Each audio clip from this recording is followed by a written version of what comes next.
I get a postcard to my home address, and it says in all caps in dark black, "We are watching you." Oh my God. I know. It was very unnerving. What do you think put you on the radar of any of these people?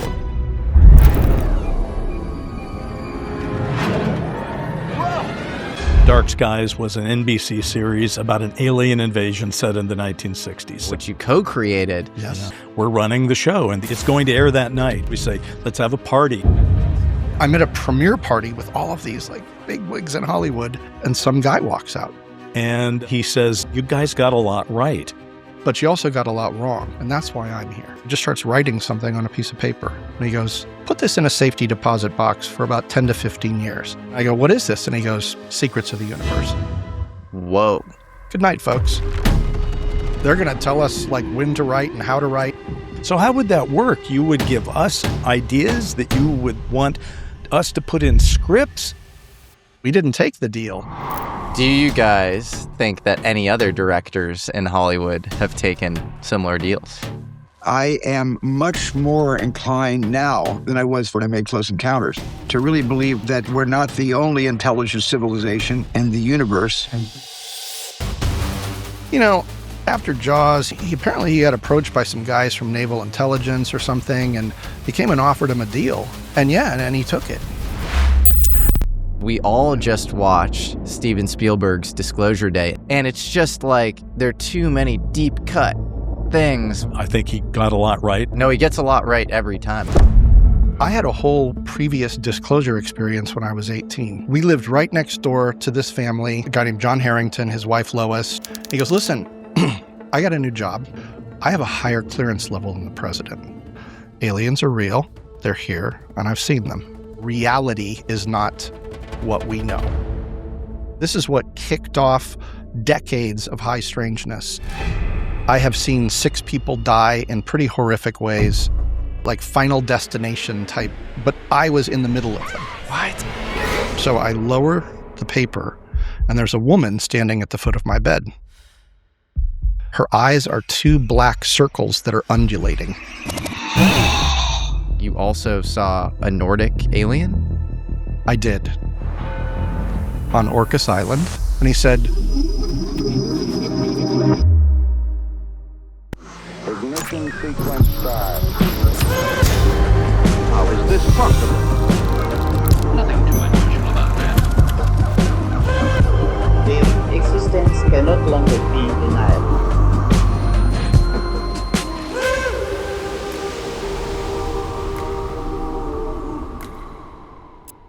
Bryce Zabel, thank you so much for being here. Brent Friedman, this is an honor.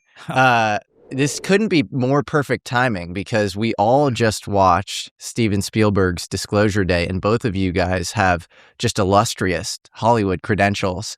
And we're here to talk about the connections between Hollywood and UFOs, but also a new amazing podcast that you guys have started about that.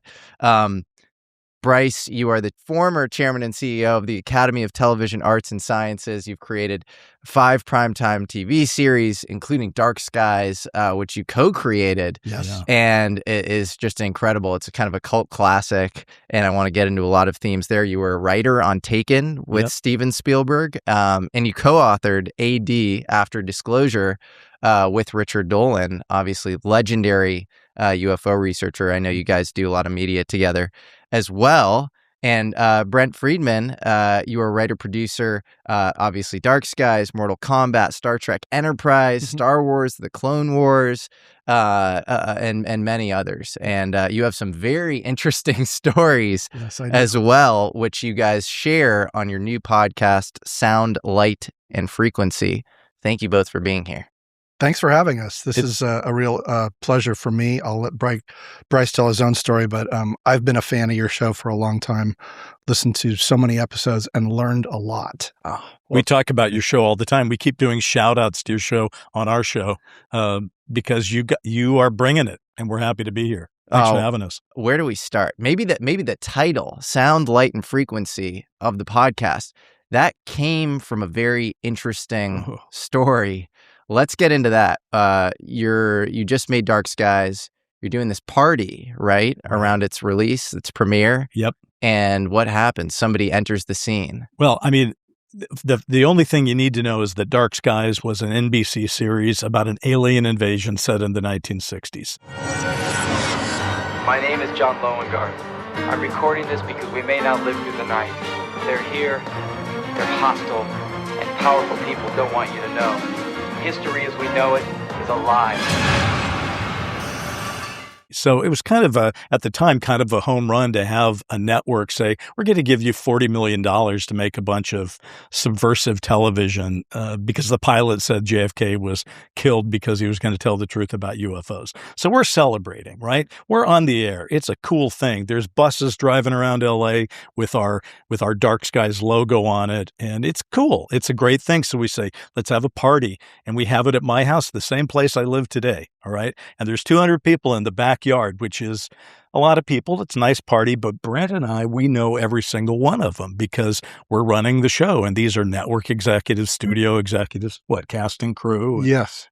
And we had a way to identify everybody because we did a party favor where when you'd come in, we took a little Polaroid photo of you and we turned it into a Majestic badge. Because in our show, it was about Majestic 12, right? The main characters were in Majestic 12. So everyone was walking around with a Majestic badge with their name and their photo on it, which is an important part of the story. Except for one guy. During the party, before the show has aired. So remember, nobody has seen this show. Other than the production people, but it's not aired, and it's going to air that night. And we have TVs all over the place so that everybody can watch it. And one of our producers comes up to me and says, "Hey, there's a guy, you got to meet this guy." And this guy introduces himself as JC, and he says he just wanted to meet me to congratulate me on a successful show, and says, "You guys got a lot right."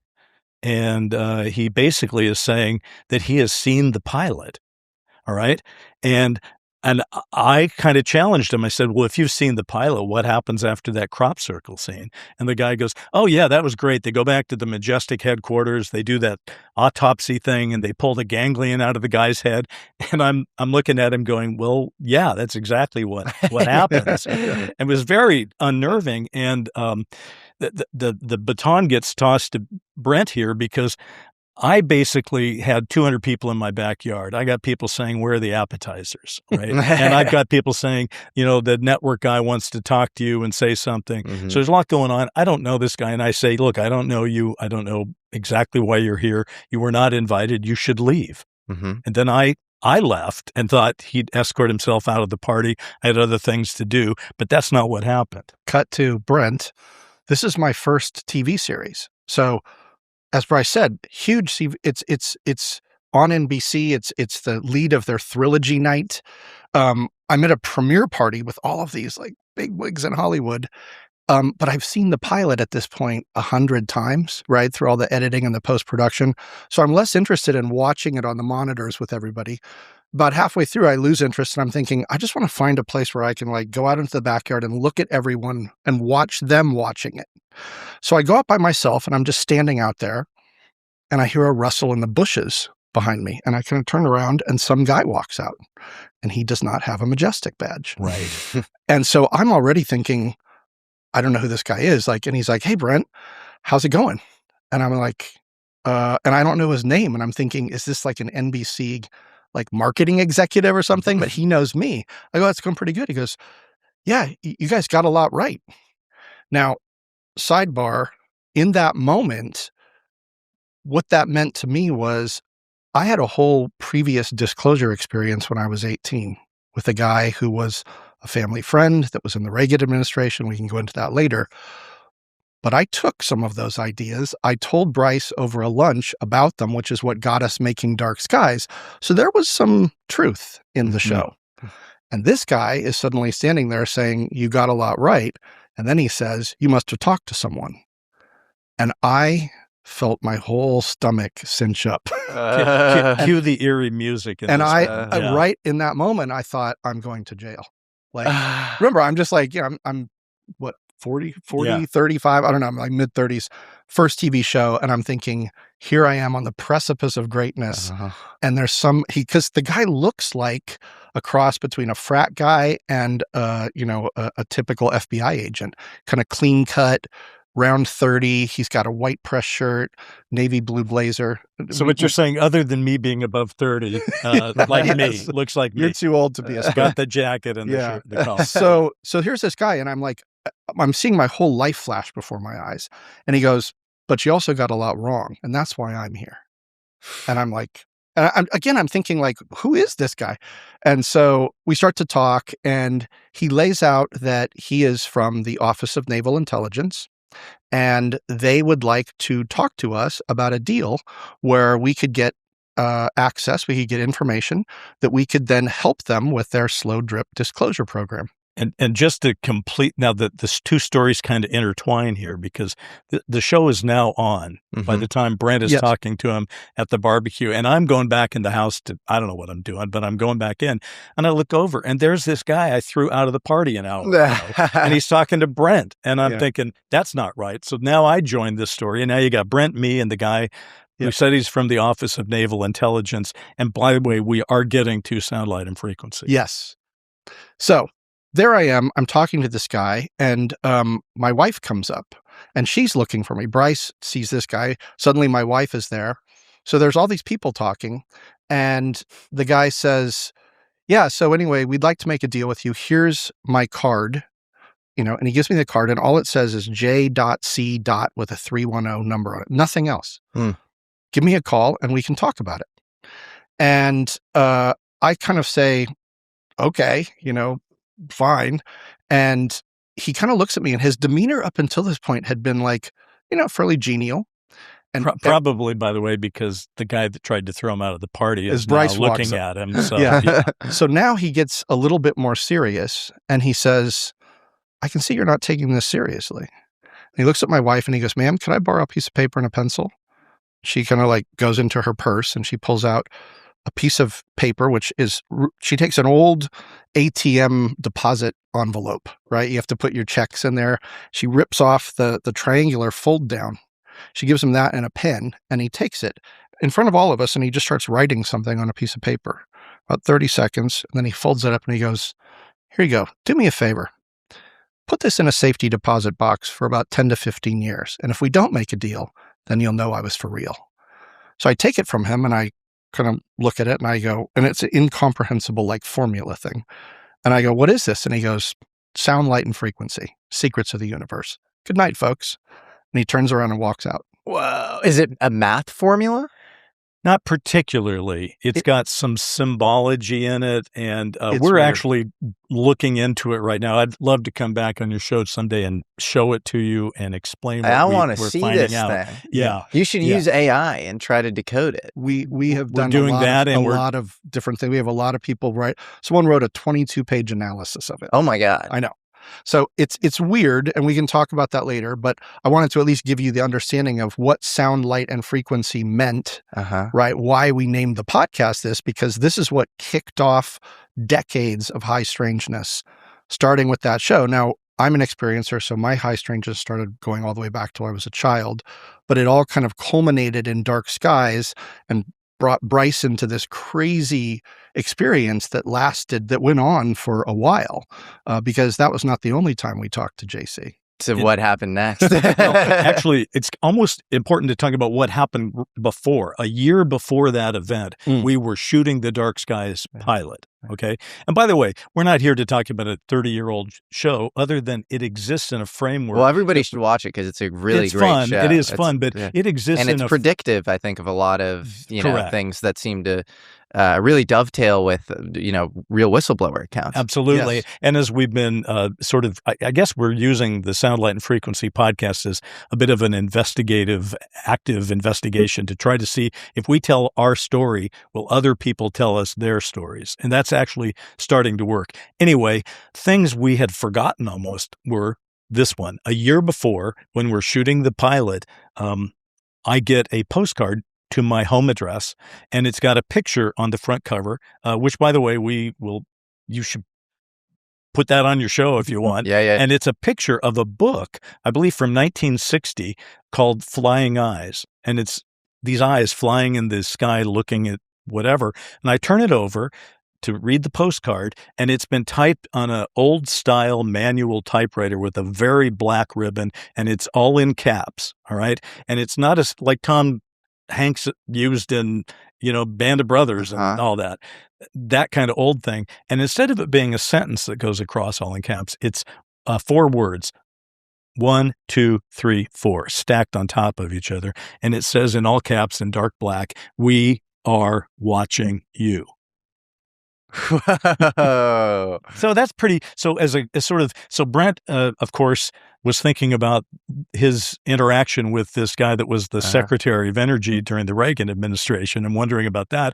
I'm thinking about these postcards that we got. So this guy didn't come out of nowhere, right? Yeah. Did not come out of nowhere. What do you think put you on the radar of any of these people? Do you think had you already written Taken with Spielberg?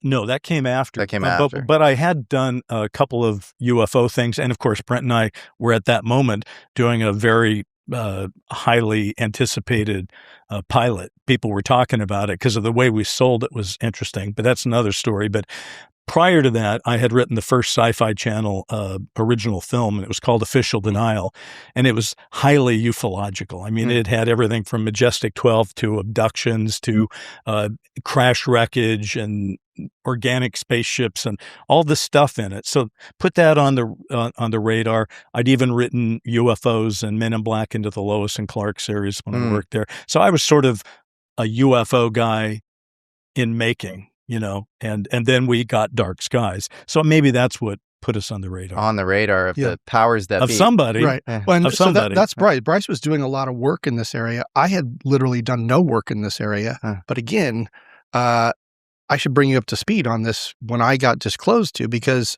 obviously it was relevant to somebody. And it has come full circle now because Dave Grusch has been asking me about this person. And so he should tell you the story. And I just want to give you one quick setup. Brent and I did not know each other.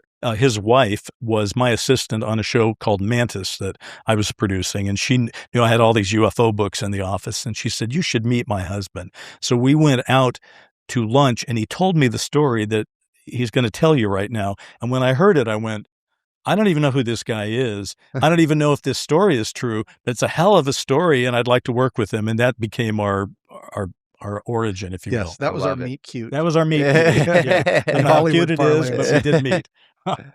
So here's the story. Yeah.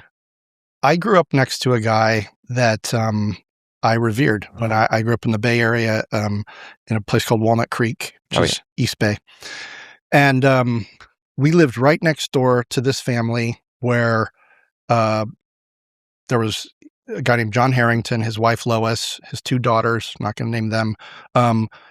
His daughters were in between my brother and I. So I was the oldest of the 4 kids. My brother was the youngest.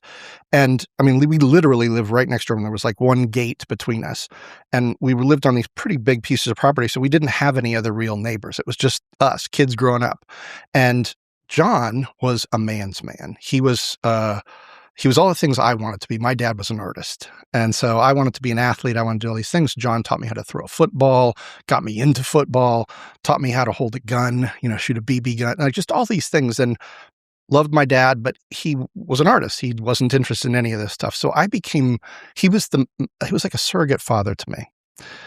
Cut to, we move away 6 years later. We stay in touch, the families. And then I get a phone call. I've just graduated from high school. It's 1981. And I'm going to UCLA. And John had suggested that I go to Stanford, which was his alma mater, but I'm going to UCLA to be a theater major. So he calls me up and he says, "Hey, what are you doing? And I can't believe you didn't go to Stanford." He goes, "Listen, I got a new job. I'm back east now. And I'd like you and maybe a couple friends to drive our cars across the country. Oh, and our dog, bring our dog with you and some other stuff that we left in the garage. But I'll pay you guys. And then when you get back here, I'll show you around DC and then I'll fly you back." I'm thinking, what a great summer. Sweet deal for a college kid. Right. It's like, this is in between high school and college. So I'm thinking, sure, I can do that. So he didn't say anything about what his job was, but actually we knew something was going on because about a year earlier or so, we had been approached, the family, by some like NSA or like CIA or someone that come in and asked a bunch of questions. I guess they were doing like a background character check on him, but they didn't tell us what the job was, but we knew it was something with the government. And he has just moved back to Langley Farms, Virginia. So, by the way, in 1981, we now know John Herrington was the Undersecretary of the Navy for, I believe, development or procurement or something like that. And I believe he went through Stanford on a Naval ROTC scholarship. Okay, so Navy. And he will later become the Secretary of Energy in the second term. Department of Energy. There you go. So none of this means anything to me. He's just a great friend. He's like my surrogate dad. The drive across the country, I don't know why we weren't killed or put in jail many times. That's a whole other movie I've never written. We get to his house that night when he comes home, where everyone's waiting to have dinner because it's going to be like this reunion. And I remember kind of like waiting at the window, kind of waiting to see when all of a sudden a black Lincoln Town car pulls up. And he gets out of the back seat and there's two Secret Service people that come in. And I notice he has a briefcase handcuffed to his wrist. They walk him into the house and into kind of off the entryway into his office. And they go back and I'm kind of watching from a distance. No one will even make eye contact with me. And I'm watching from a distance and he puts it into a wall safe, right? One of the Secret Service people leaves and the other one stays in the house. I'm thinking, who is this guy? Like, but he comes, hey, Brent, how's it going? We have a big dinner and everything's great. And then afterwards, he's like, hey, why don't you and I go out onto the veranda and catch up? So when we were growing up, he was not just like badass, but he was Calvinist. So he was very strict about certain things. We go into the back patio and he brings a big bottle of Jim Beam and he's pouring himself 2 fingers as we're talking. He looks haggard. He looks, old, like very much older, but also just heavy now. He's a different guy. I'm sitting there talking with him. We're catching up. He's giving me shit about not going to Stanford. And I'm like, okay, all of that's great. What is your job? And he goes, I can't really talk about it. I'm working for the government. Now, he was Reagan's advance man in his campaign. He was one of the reasons that he helped Reagan get elected. There's a whole history between John's wife, Lois Haight, who's, I think one of her family members was a governor of California back in the day. And so politics, Republican, they went way back. At any rate, he's working for Reagan because Reagan trusts him.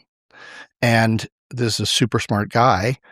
And now he's telling me, I can't tell you what the job is. It's classified. And I said, okay, well, I don't, what does that even mean? And he goes, look, I have a higher clearance level than the president.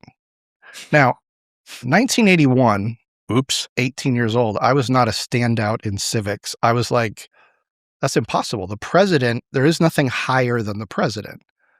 How could the guy who lived next door to me have higher classification than the president? But this is not a guy who lies. So I'm looking at this guy and I'm thinking, what? I'm like, okay. And I said, well, how did you get that job? And he said, well, I was briefed for months in an underground facility in West Virginia. Again, this is the guy you grew up with. Like this, I'm like looking at this person like, I don't even know who this man is anymore. And I said, what was that like? And he said, well, I used to cry myself to sleep every night. That's, by the way, when he said that to me at this lunch, I just got shiver, because a tough guy is crying himself to sleep every night. What's it take for that to happen? Yeah. And even if he's exaggerating, I couldn't have imagined him crying himself to sleep once. Right. So I said, well, what would make you cry yourself to sleep? And he goes, Brent, this is not the world I thought I was bringing my daughters into. And I'm thinking, well, I'm like your son. What is this world that we're in? And so I pressed him on it, and he kept saying, I can't talk about that. I can't talk about it. This is like classified information.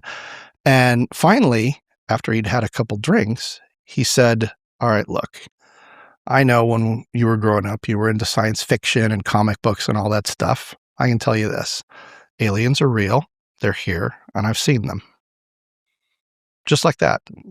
Just like, here, I'll throw you a bone, kid. Now, I honestly, at that point in my life, I hadn't thought a lot about aliens. I wasn't into aliens. This wasn't a thing in my life.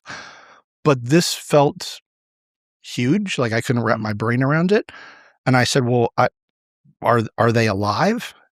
And he paused and he said, I can't say.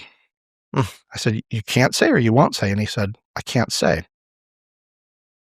And I kind of just left it at that. And then I came back at him with, okay, well, hold on a second. If what you're saying is true, how does everyone not know about it? And he said, oh, lots of people know about it. 81, you could walk into any bookstore and you're going to find all sorts of books on the shelves with lots of truth.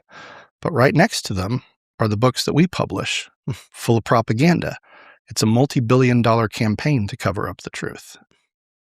Now, in 81, the other thing that struck me was I don't know that I'd heard the term billion before. So I'm like, like everything is blowing my mind right now.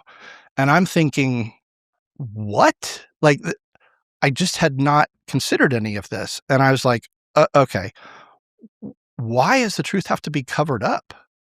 Like, you're telling me, okay, aliens are real. Okay, great. What else?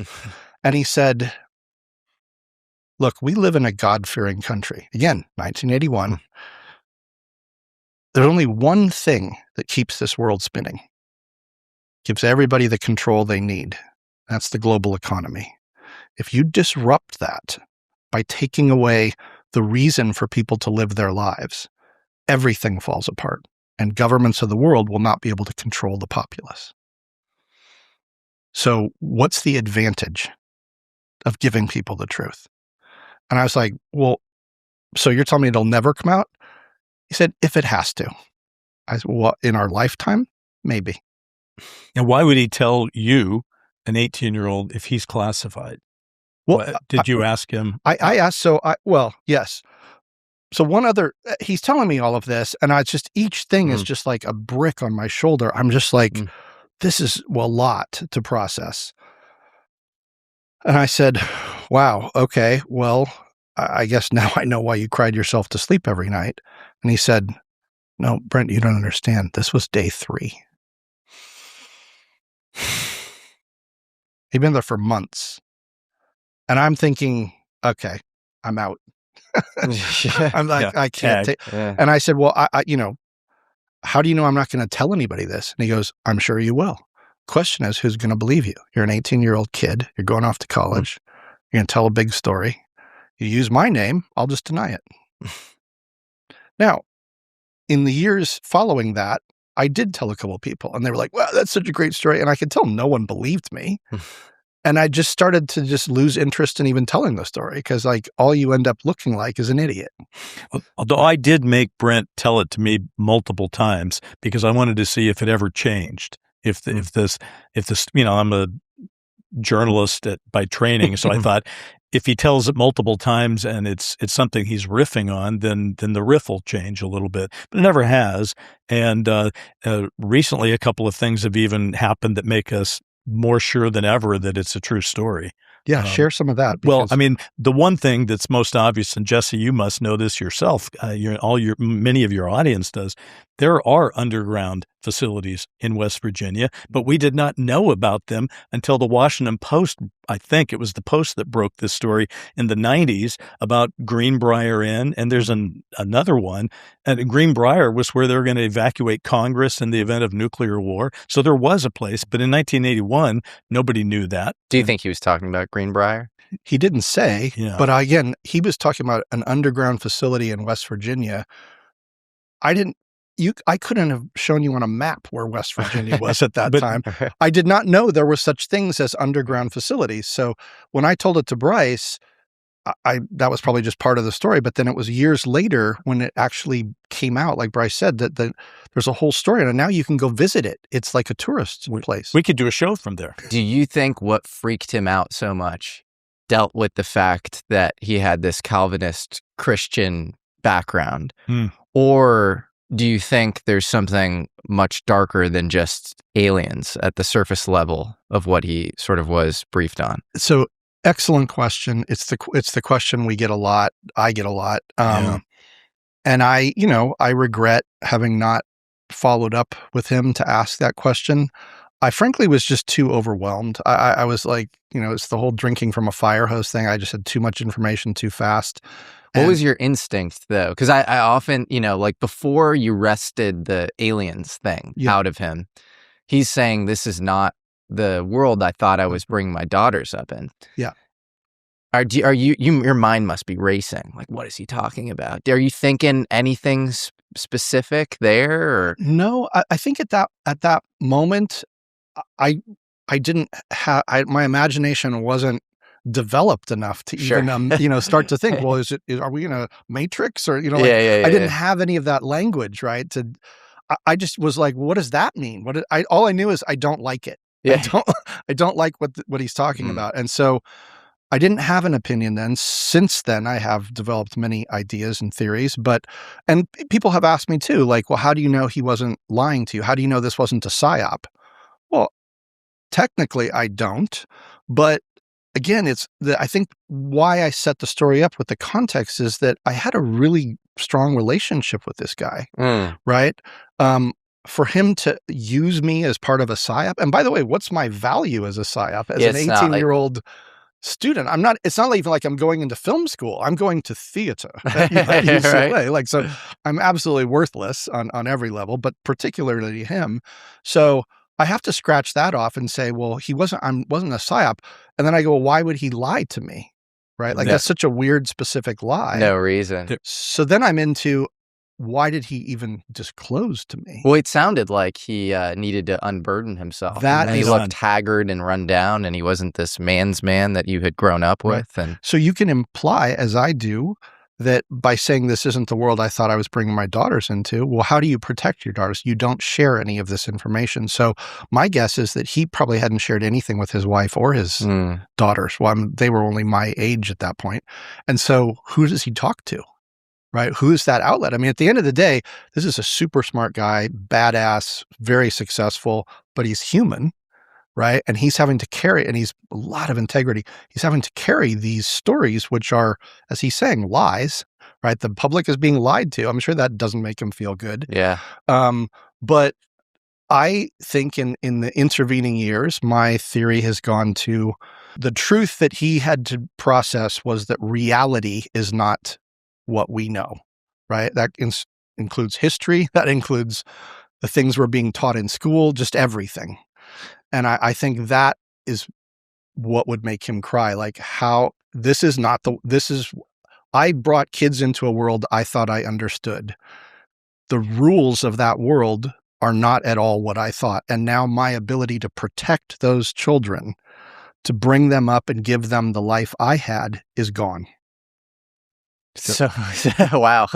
There is a piece of information, though, that just has come out in the last couple of years and is active today that actually lends great credibility to this story. Can I go into that for a second? Sure. Yeah. Okay. So in 2023, I was doing the Need to Know show with Ross Coulthart, and Coulthart had a source who you've now met. It was David Grusch. And David Grusch was coming out to Los Angeles to be interviewed by Ross on News Nation. And the day before, he had come out, and everybody had lunch, and then they decided, well, we should put him on tape now for either practice or as an emergency piece of tape in case he gets arrested. He too was worried about being arrested before he went to record with Ross. So everyone went to my house, the same place where this party crashed, right? And my son was the guy that recorded Dave Grusch on his first interview. During the time when we were getting ready to record that, I said, have you ever heard of John Herrington? And Grusch said, oh, I know John Herrington. I said, well, what do you know about him? He didn't want to talk about it. Okay, now let's flash forward to 2025. I don't think I'm even working with Coulthart anymore when this happened, or maybe I was, but he calls me and he says, I've been asked by Dave Grusch to ask you to ask Brent if he can help us get John Herrington to Washington, D.C. to potentially testify to the House Oversight Committee. Well, I don't think you do that if it's just a wacky story made up by a kid. No, you definitely wouldn't. Also, Assistant Secretary of the Navy, you'd probably be at the heart of the matter. And then you go on to be Secretary of Energy. Right on. Like, the Navy comes up. With Bob Lazar, the Navy comes up. Nat Kobitz, who is a senior Navy scientist who was kind of Ross Coulthart's original source that really brought him down the rabbit hole. Absolutely. He was Navy. Harold Malmgren said, Office of Naval Intelligence, that's where all the secrets are kept. Office of Naval Intelligence is the oldest intelligence agency in the United States. It goes back to, I think, like 1881 or 2 or something. So, yeah, all of that makes sense. And then, of course, you have all of the rumors that the Manhattan Project was the kind of original UFO legacy program. And the Atomic Energy Commission outlined this sort of restricted data where if you were to collect anything that had any radiological features, alpha, beta, gamma radiation, it would be born secret.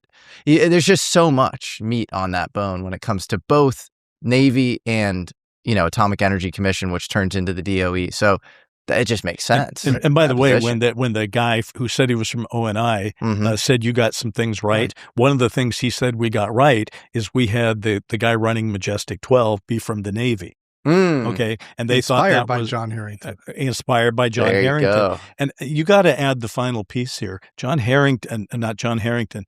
Dave Grusch called you this year. Yeah, you should in the last couple weeks. Really, you should fess that up because I don't think you've not said that to anybody. It was a little unsettling. I get an email saying, I've got a matter I want to talk with you about. I'm like, from Dave Grusch. Yeah, from Dave Grusch. And I was like, I hope I don't have to go talk in front of a bunch of people. I'm did not want that. And so I call him up on the Signal app and he explains to me, I can't say everything he said, but he said to me, the gist of it was, we've identified John Herrington as a very important person who has oral history of a period where a bunch of documentation does not exist anymore. And we would like to talk to him, right? And I will go to him. He doesn't have to come. I'm asking you because you know him well. You had a relationship. How would I go about even getting him to talk? Because 5 or 6 years ago, Marco Rubio tried to approach him and that he got shut down. So I really want to talk to him. Now, John is in his mid-80s at this point. His wife maintained a relationship with my mom. And I got through secondhand information that John wasn't in great health. So I'm sure there's a little urgency to get his story on the record. But I also understand he doesn't want to tell his story. If he wanted to tell his story, he would have been like Harold Malmgren was with you, coming forward and volunteering. He hasn't done that. And it goes back for me to maybe he hasn't told his family about any of the things that he did, and he does not want to, and that's his right and privilege.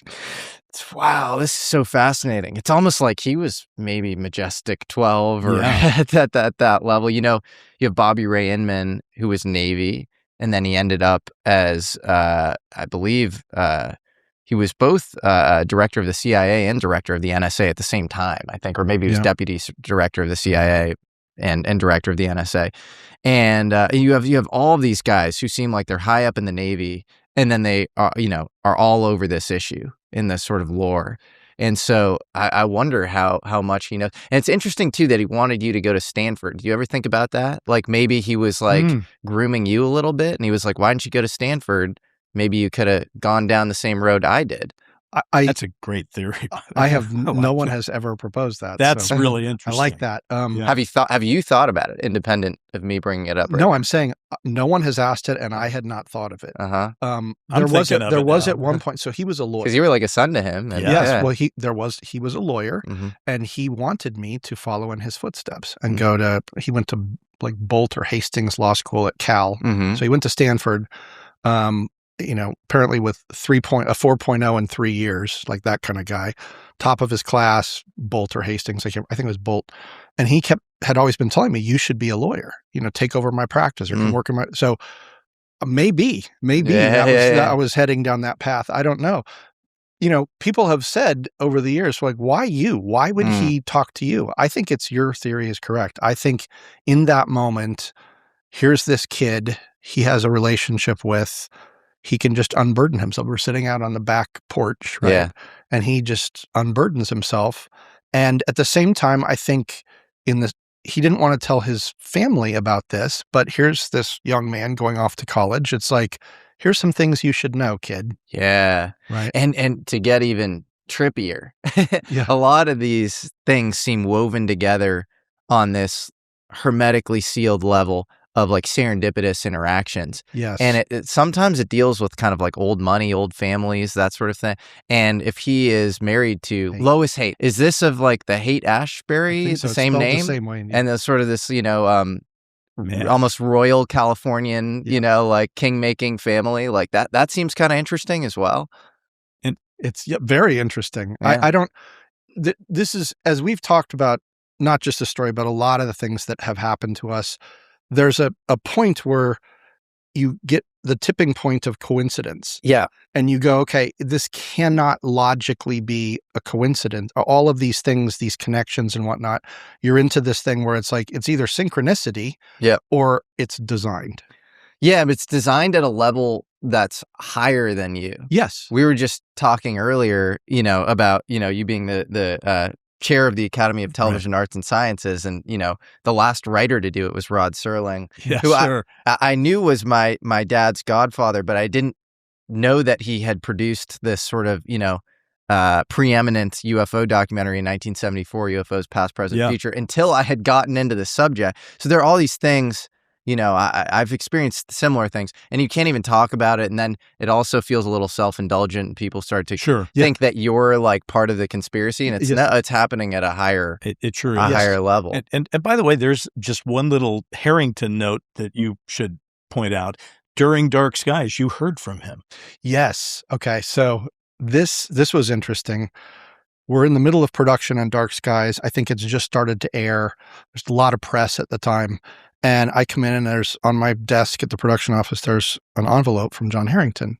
I'm like, this is another you betrayed everything that I told you. And instead I open it up. It's one of those old buck slips, right? From the desk of John Herrington. And it's like this long strip. And it says, congratulations, Brent, on finally getting your story out there. Whoa, no way. Yeah. So okay. Well, then this JC, Office of Naval Intelligence guy was probably he was probably aware of, and John Herrington were aware and in coordination around the fact that you had been, informally briefed. Yeah. This is the question 18, that we can't answer. And I'd love an answer if someone could provide it. Did JC know John Herrington? Was there any coordination there? I think there had to, because if you think about, if he's saying I'm Office of Naval Intelligence, and then John has this kind of illustrious, amazing history at the highest levels. Right. Yeah. And then he's, saying it's almost like you were fed some of this information, and then you were fed a little bit of the information, at least enough to get interested when you were a teenager. Yeah. And then John, simultaneous to that, is writing to you, and he hadn't gotten in touch for a while. No. And so he's saying, congrats on getting your story out, as if he's knowledgeable about the whole story, Dark Skies and all of it. That all seems, not coincidental to me. Because that buck slip came just after the JC contact. So part of what's so interesting, again, we wouldn't be telling a story because, hey, it's nostalgic, that this will be fun. It's because these events like barnacles on a ship have just attached itself to this story. So there's the story of a UFO alien invasion TV series that it told, but that's only part of the story, because Brent and I were part of this synchronicity, this lightning rod for some of these other things. And as we've gone forward with our own, investigation into this, we have found other people who have other similar kinds of stories.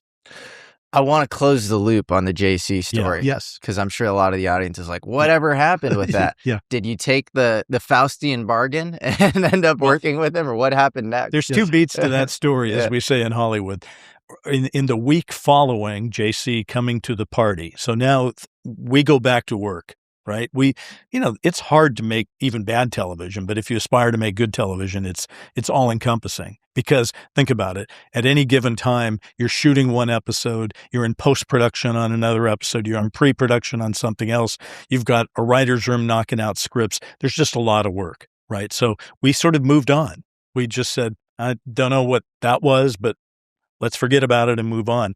And I believe it was your assistant that got a phone call from JC. Yes. Who suggested a meeting.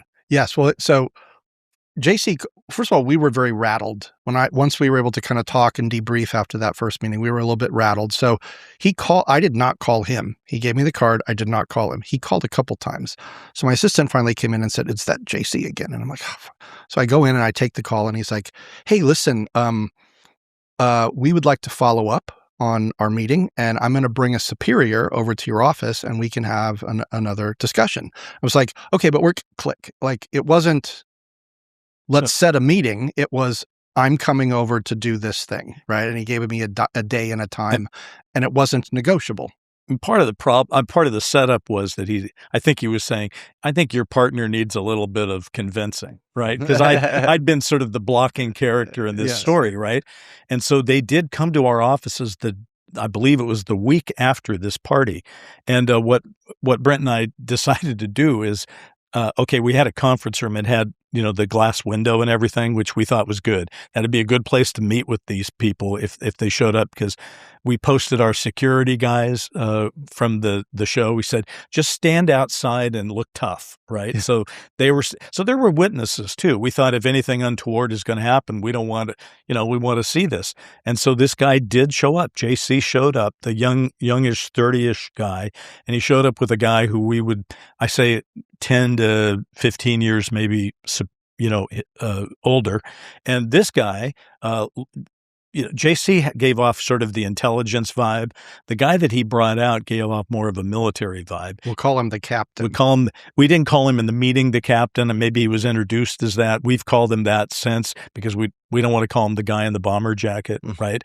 But he had a bomber jacket with insignias and all that, boots, jeans, and he was, if JC was willing to have a friendly conversation and was the good cop in this guy was the bad cop, because he sort of acted like, I can't believe I have to be here and talk to you guys.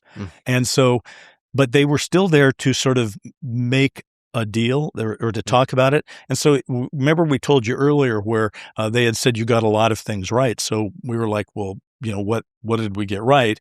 And so there was some conversation about that. But at one point, the guy goes, well, I'll tell you what you got wrong, right? And we had this thing, which was a horror kind of trope, which was the alien organism embedded in your brain and could be copied and sent to other humans. It was classic invasion of the body snatchers kind of thing. And he said, the ganglion. The ganglion. Yeah. And this is the thing he said that got both of us kind of taken aback. He goes, that's not the way it's done. And we're like, okay. Did you say, how is it done? Yeah, how is it? We did, and they said implants, and it was more technological, some kind of implants.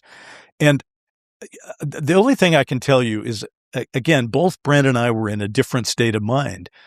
We didn't have proof that this was real, right? And we hadn't put together all the other things that were around us, and stuff was coming at us like a fire hose. So I do remember thinking, I don't have a long time for this meeting. So if these guys want to know what we're thinking, I want to know what they're thinking. So I started asking questions, like you're asking us. I was asking him questions like, so what about the Betty and Barney Hill thing, right? And he was very dismissive because not now, next, right? He would. Did they confirm anything when they say you got a lot right? And you said, what did we get right? Did they say X, Y, Z? Naval Intelligence. Okay. The Kennedy connection around UFOs. Yeah. Is assassination being linked to UFOs? Although, definitely the Kennedy and UFOs were correct, and that was a huge part. Did he go deeper on that at all? Or? No, I don't think so. I think he just sort of confirmed that was. I mean, because that's the essence of the Dark Skies pilot. Yes. Okay? And so as a consequence, the mere fact that we would say it in 1996. Today, you can go on the internet. You can find a lot of people talking about it. Malmgren certainly. He said, right? I think it was the #1 issue. Correct. Yeah. But none of that existed when we put it in the pilot. The only reason we put it in the pilot is when we were sort of creating the show, we said, well, I'll tell you what, let's take the two greatest conspiracies of all time, UFOs and JFK. Let's put them in an atom collider and see what we get. And that's what Dark Skies was. So it wasn't us saying we have inside information. It was just saying, wouldn't this be interesting? But they sort of confirmed that we were on the right track with that. Which is weird. And the reason I was weird. asking him about Betty and Barney is they're in the pilot. The whole idea of Majestic 12. Yeah. I don't recall that that this guy confirmed the name Majestic 12, but he certainly, the idea that there was naval intelligence involved in a pretty vast and powerful organization that was dedicated to I think the term was managing the whole thing. It almost feels like that MJ12 is like they're like managing reality itself. Yeah. And yeah. And managing timelines or something. There is one thing we should point out. The one thing, and I know we're going to talk later maybe about Disclosure Day, because disclosure is a big theme of the moment, but that's what Dark Skies was about. We had two characters. We had the young kid and his so-called boss/mentor, and the entire series was like a tone poem between these two. One of them said, the people have a right to know. And the other guy said, the people can't handle the truth, sort of the Jack Nicholson statement. And so every episode kind of talked about that kind of thing. Anyway, in terms of disclosure, back when they invoked the idea that, and I'm sure you've talked about it on your show, the idea of the aviary, which sort of came out in the 80s. These guys said, well, you've heard of the aviary, and that had been on that TV show, of course. And they said, well, we're the aquarium. And now I've told that to people, and I see you've got a smile on your face. Because interesting. I've told it to people, and they're like, yeah, I don't know about, but all Brent and I can do is bear witness to what was said. We can't evaluate, the truth of that and per se. For context, the aviary was this long rumored, it was like bird code names assigned to kind of disinfo agents around UFO related truths. So people like Rick Doty, John Lear. It's kind of associated with Bill Moore in the 80s, where he made that MUFON speech, and he was like, I took this Faustian bargain and was like led astray on this topic. So the one thing that they were confirming, though, I mean, the one basic thing they were confirming is that the UFO topic, such as it was being managed in terms of what people were going to be allowed to know or not know, Air Force definitely not in favor of it. Air Force holding the line, closed down Blue Book in 1969, said, we're washing our hands of that. We don't want anything more to do about that. And their attitude was, well, obviously we think differently. The people we work with think, and I think Brent used the term slow drip disclosure, right? We know something has to change. Makes sense. I mean, the Navy is really responsible for a lot of modern disclosure. Not only were all the sightings in that New York Times article, naval sightings, right on, but you had Bray was the guy who disclosed, I think in 2021, that was the Navy that, it was like, these were how many sightings we had. And, so a lot of these were actually unidentified. I think Stratton was former Navy maybe as well. And he formed the whole UAP task force, which was basically like, let's internally review all of the data here. So yeah, the Navy feels like they hold the deeper stuff, the deeper secrets. What's interesting is that they were picking up on that detail, because that film I told you that I had done for the Sci-Fi Channel, kind of similar to Dark Skies, I mean, in structure kind of thing, but it was the Air Force in official denial. So we pivoted to Navy after, because we were talking about the Herrington story, and we went, well, it can't hurt. Let's go Navy. There is one thing that he did say. I guess you should lay the vial on the table here. So there was a whole thing when he didn't answer a lot of our questions other than with terse, like, I don't have time for this.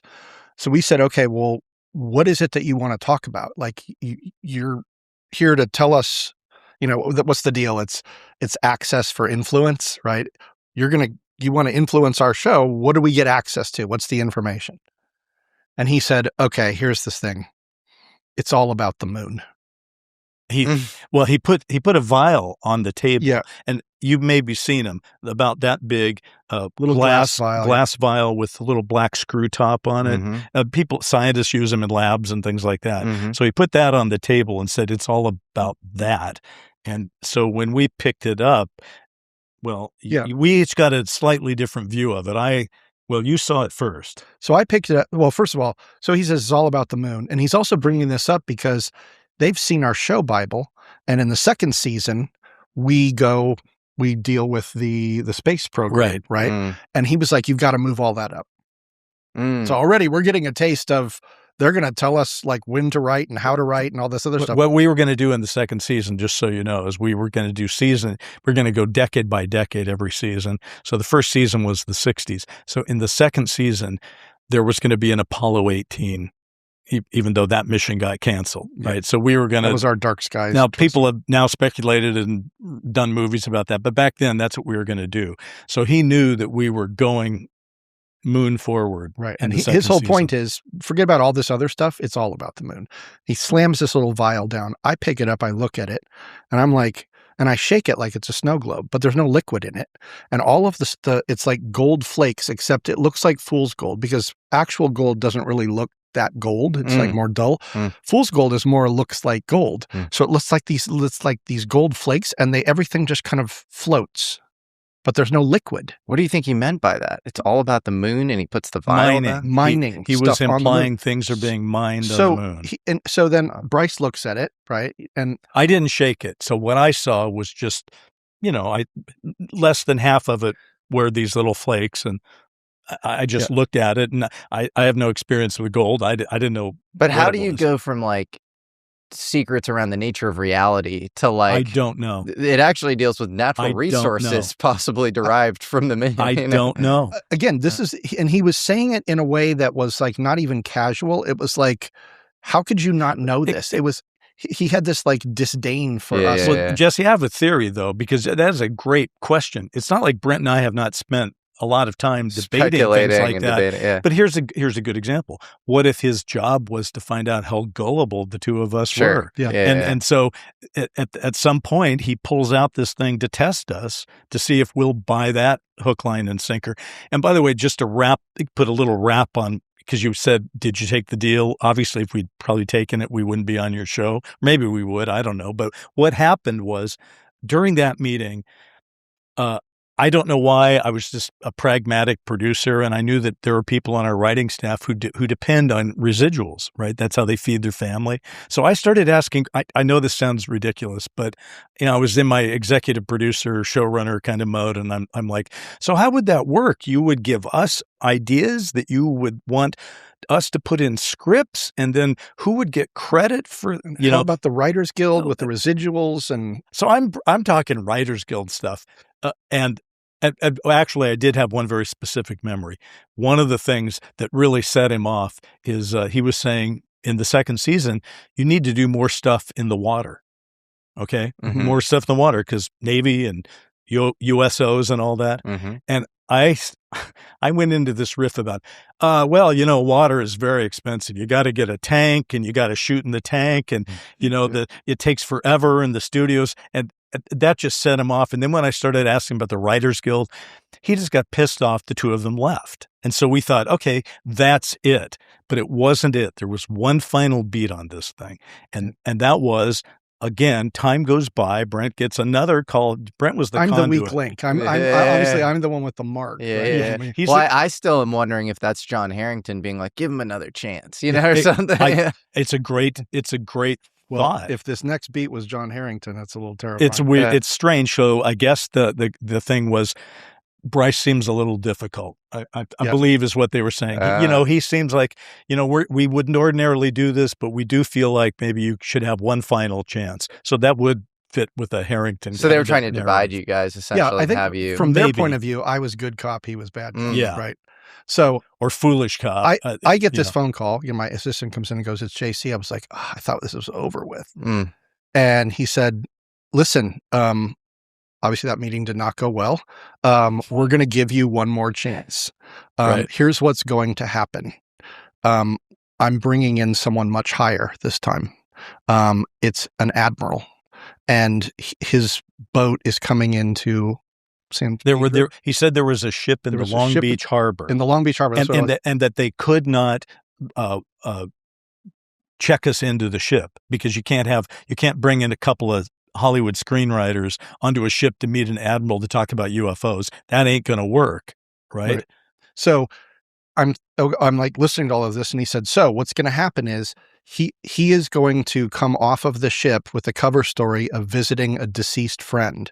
We need you to meet at a cemetery at midnight. Right. That is here's the name of the gravestone you're going to meet at. And all I heard was cemetery at midnight. I'm like, okay, I'm a writer, but this is what I'm seeing. Bryce and I walk up. There is no name that we're looking for. There's our names on tombstones and 2 graves. And as we're processing that, we get capped from behind, and that's you have to where understand, we were laid to the rest. way this finally ultimately played out is Brent walks into my office and says, I just had another call with JC. And I'm like, yeah. And he gets to cemetery at midnight, which I agree.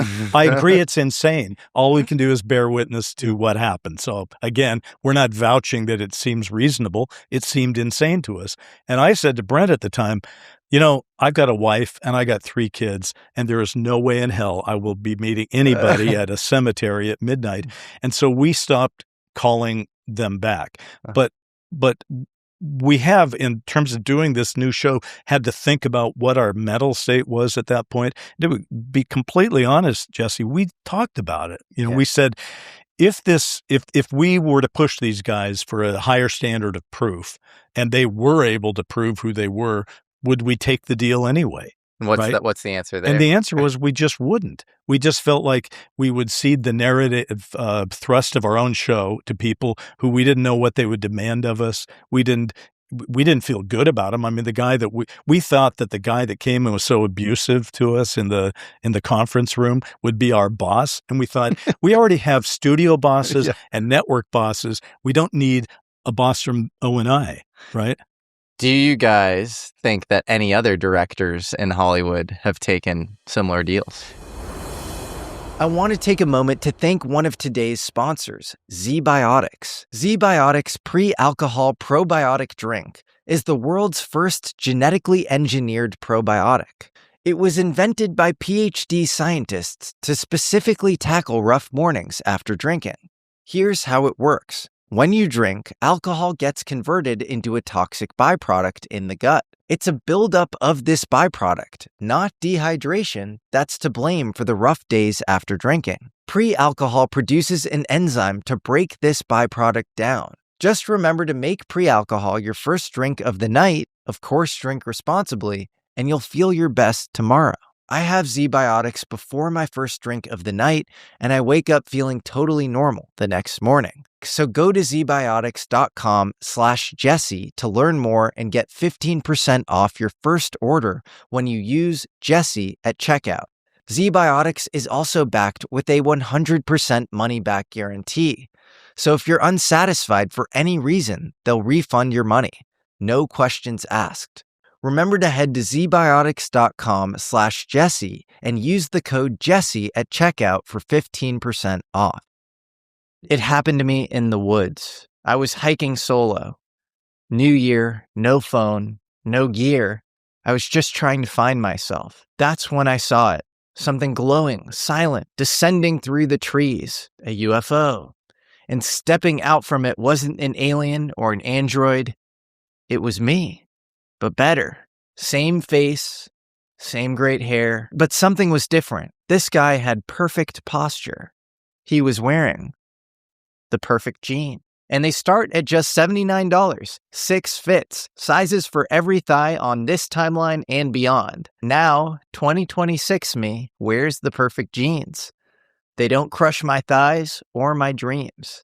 They're soft, but dangerous. For a limited time, our listeners get 15% off their first order plus free shipping at theperfectjean.nyc, or just Google The Perfect Jean and use code Jesse15 for 15% off. That's 15% off for new customers at theperfectjean.nyc with promo code Jesse15. After you purchase, they'll ask you where you heard about them. Please support our show and tell them we sent you.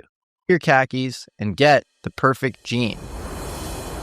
Do you guys think that any other directors in Hollywood have taken similar deals? Yes. And so there's one last interesting piece of the puzzle that I'm going to drop on the table now. Before we were approached by JC at the deal, in fact, before Dark Skies was even finished, we were still scouting Dark Skies, doing location scouting. This is, you're about to, I know what you're going to do. This is a location scout during the pilot that was directed by Tobe Hooper, who we all know is the director of Texas Chainsaw Massacre and the director of Poltergeist. And Brent and I had managed through sheer luck, because of his relationship, to get him hired to direct our pilot. And he wanted to, in Hollywood, you got to protect your material. There were some directors we met with that said, okay, I'm going to cut the first 45 pages. I'm changing all this. This will be different. We won't do that. But Tobe came in and said, I like this script. I'll shoot it. So he was our guy, and you were scouting locations. So we are in an area called Newhall Ranch, which is just kind of north of LA. Just what it sounds like. It's just a big ranch, kind of rolling fields out, near the Grapevine. And we're looking for a place where we can shoot our crop circle sequence. We have a big crop circle sequence. And so we find this big field and everything's great. At the end of that location scouting day, we go down to like a roadhouse down in Newhall, and we're having dinner or lunch or whatever it was. And I'm sitting with Tobe because he's a friend of mine. I developed a script with him that was going to be a low budget independent horror film, and we become good friends. And he was a great guy. So we're sitting there, and all the producers, Bryce, everyone else is kind of talking, and and I said to him, "So Tobe, you're finally going to have one up on Steven, because I know he's very competitive with his buddy Steven Spielberg." And he goes, "What do you mean?" And I said, "Well, you're going to be the first one to put a crop circle on film." And he hasn't done that yet. And he's like, "Yeah, I'm never going to beat Steven in that category." And I go, "What do you mean? Why?" And he goes, after Jaws, he was like really big deal. And he apparently got approached by some guys from Naval Intelligence or something. And they came and offered him a deal. And did he actually say Naval Intelligence? Yes, he did. Oh, he did. All right. Wow. And okay. And he took it. And he got all sorts of information. I mean, Close Encounters is based on a true story. And I was like, what? And he goes, yeah, I mean, E.T. too. Like, he got access to a bunch of really like interesting case files and stuff. And yeah. So this is all happening before we are approached, right? And so then this is all part of what's going through my head when the guy says, I'm here with Office of Naval Intelligence. And so now kind of swing it all the way around and ask that question again. Would you take the deal? Well, I don't know. Our show got canceled at the end of one season, right? We didn't take the deal. I'm not saying that that's a guarantee for success. And I'm not saying that Steven Spielberg's success, massive success, isn't purely based on talent. But in terms of the deal and having access to information, we already know.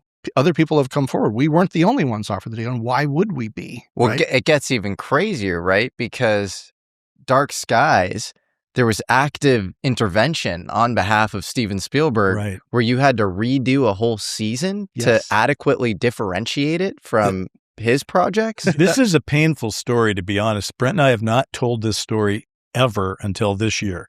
We sort of took the vow when we went down this road to, not because these are our ideas are the only ideas out there, but we just said, if we're going to tell this story, if we're going to demand transparency from other people, then we better be fully transparent. And if you're going to really look at the Dark Skies thing, from those postcards to the Herrington aspect and to the JC approach and the Admiral and the Cemetery at Midnight, there's a piece of that puzzle. And it happens in the summer. The first time it happened actually was back during that pilot shooting. And I got a phone call on the set. And it was the Columbia TV executive. And he said, listen, we have a problem. they're making a movie. It's a comedy called Men in Black at Sony. Now, that's where we were. Columbia was under Sony, so at the same production entity. And they're very upset. And you need to get your guys out of the black suits today. Now, we had called our guys in the script Men in Black, and we were shooting them in black suits and skinny ties and sometimes in sunglasses, sometimes in hats, but we were mostly, they were Men in Black. And I went into as chapter and verse. Well, Men in Black doesn't belong to anybody. It goes back to the 50s, Maury Island and Gray Barker and all the stuff that you're aware of and many people in your audience are aware of. And the guy cuts me off and he goes, Bryce, let me put this in words that you can understand, which is about the most condescending thing you could say to anybody. But I've been insulted by experts in Hollywood, so it didn't really faze me. But what he said next really did. And this is a quote. It's seared in my head.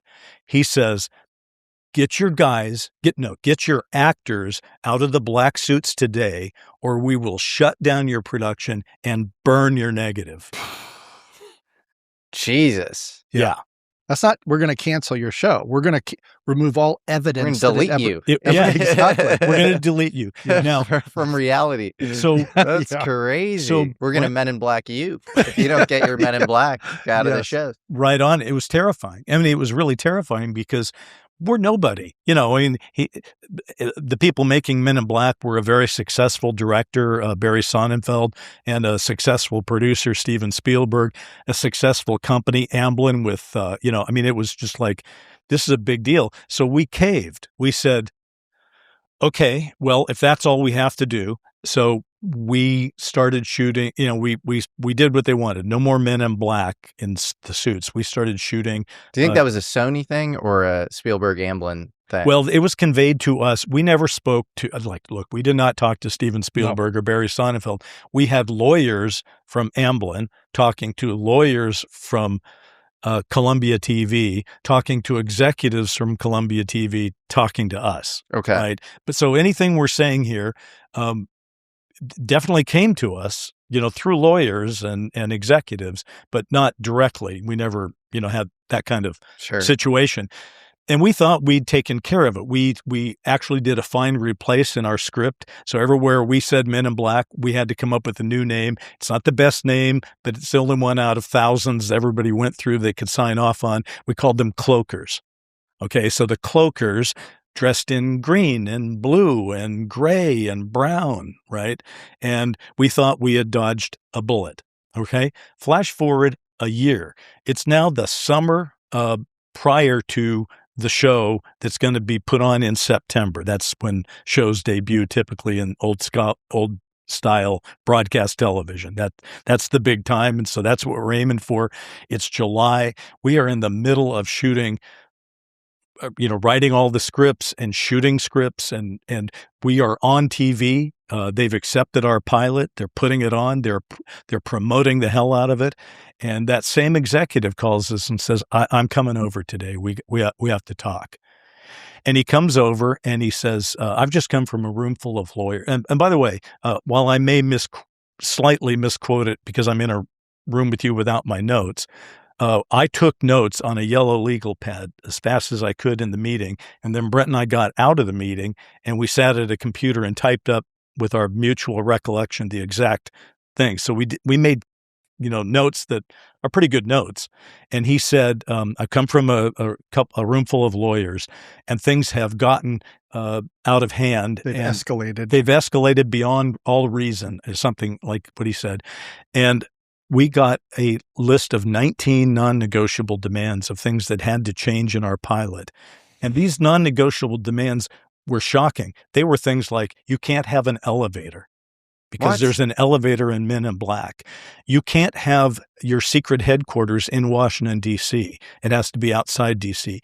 You can't have a farmer. You cannot have a farmer. And here's the one that'll rock your world.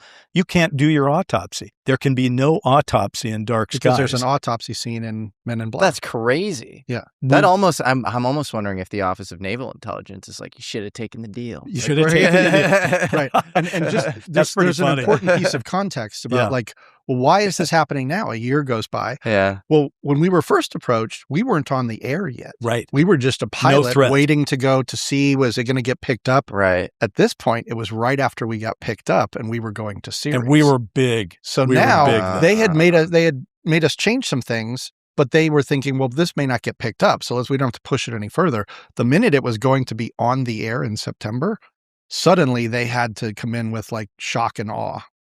That's so maddening and frustrating and annoying. And to, just corroborate the Spielberg stuff, obviously this is, to the audience, always going to be somewhat apocryphal of a story.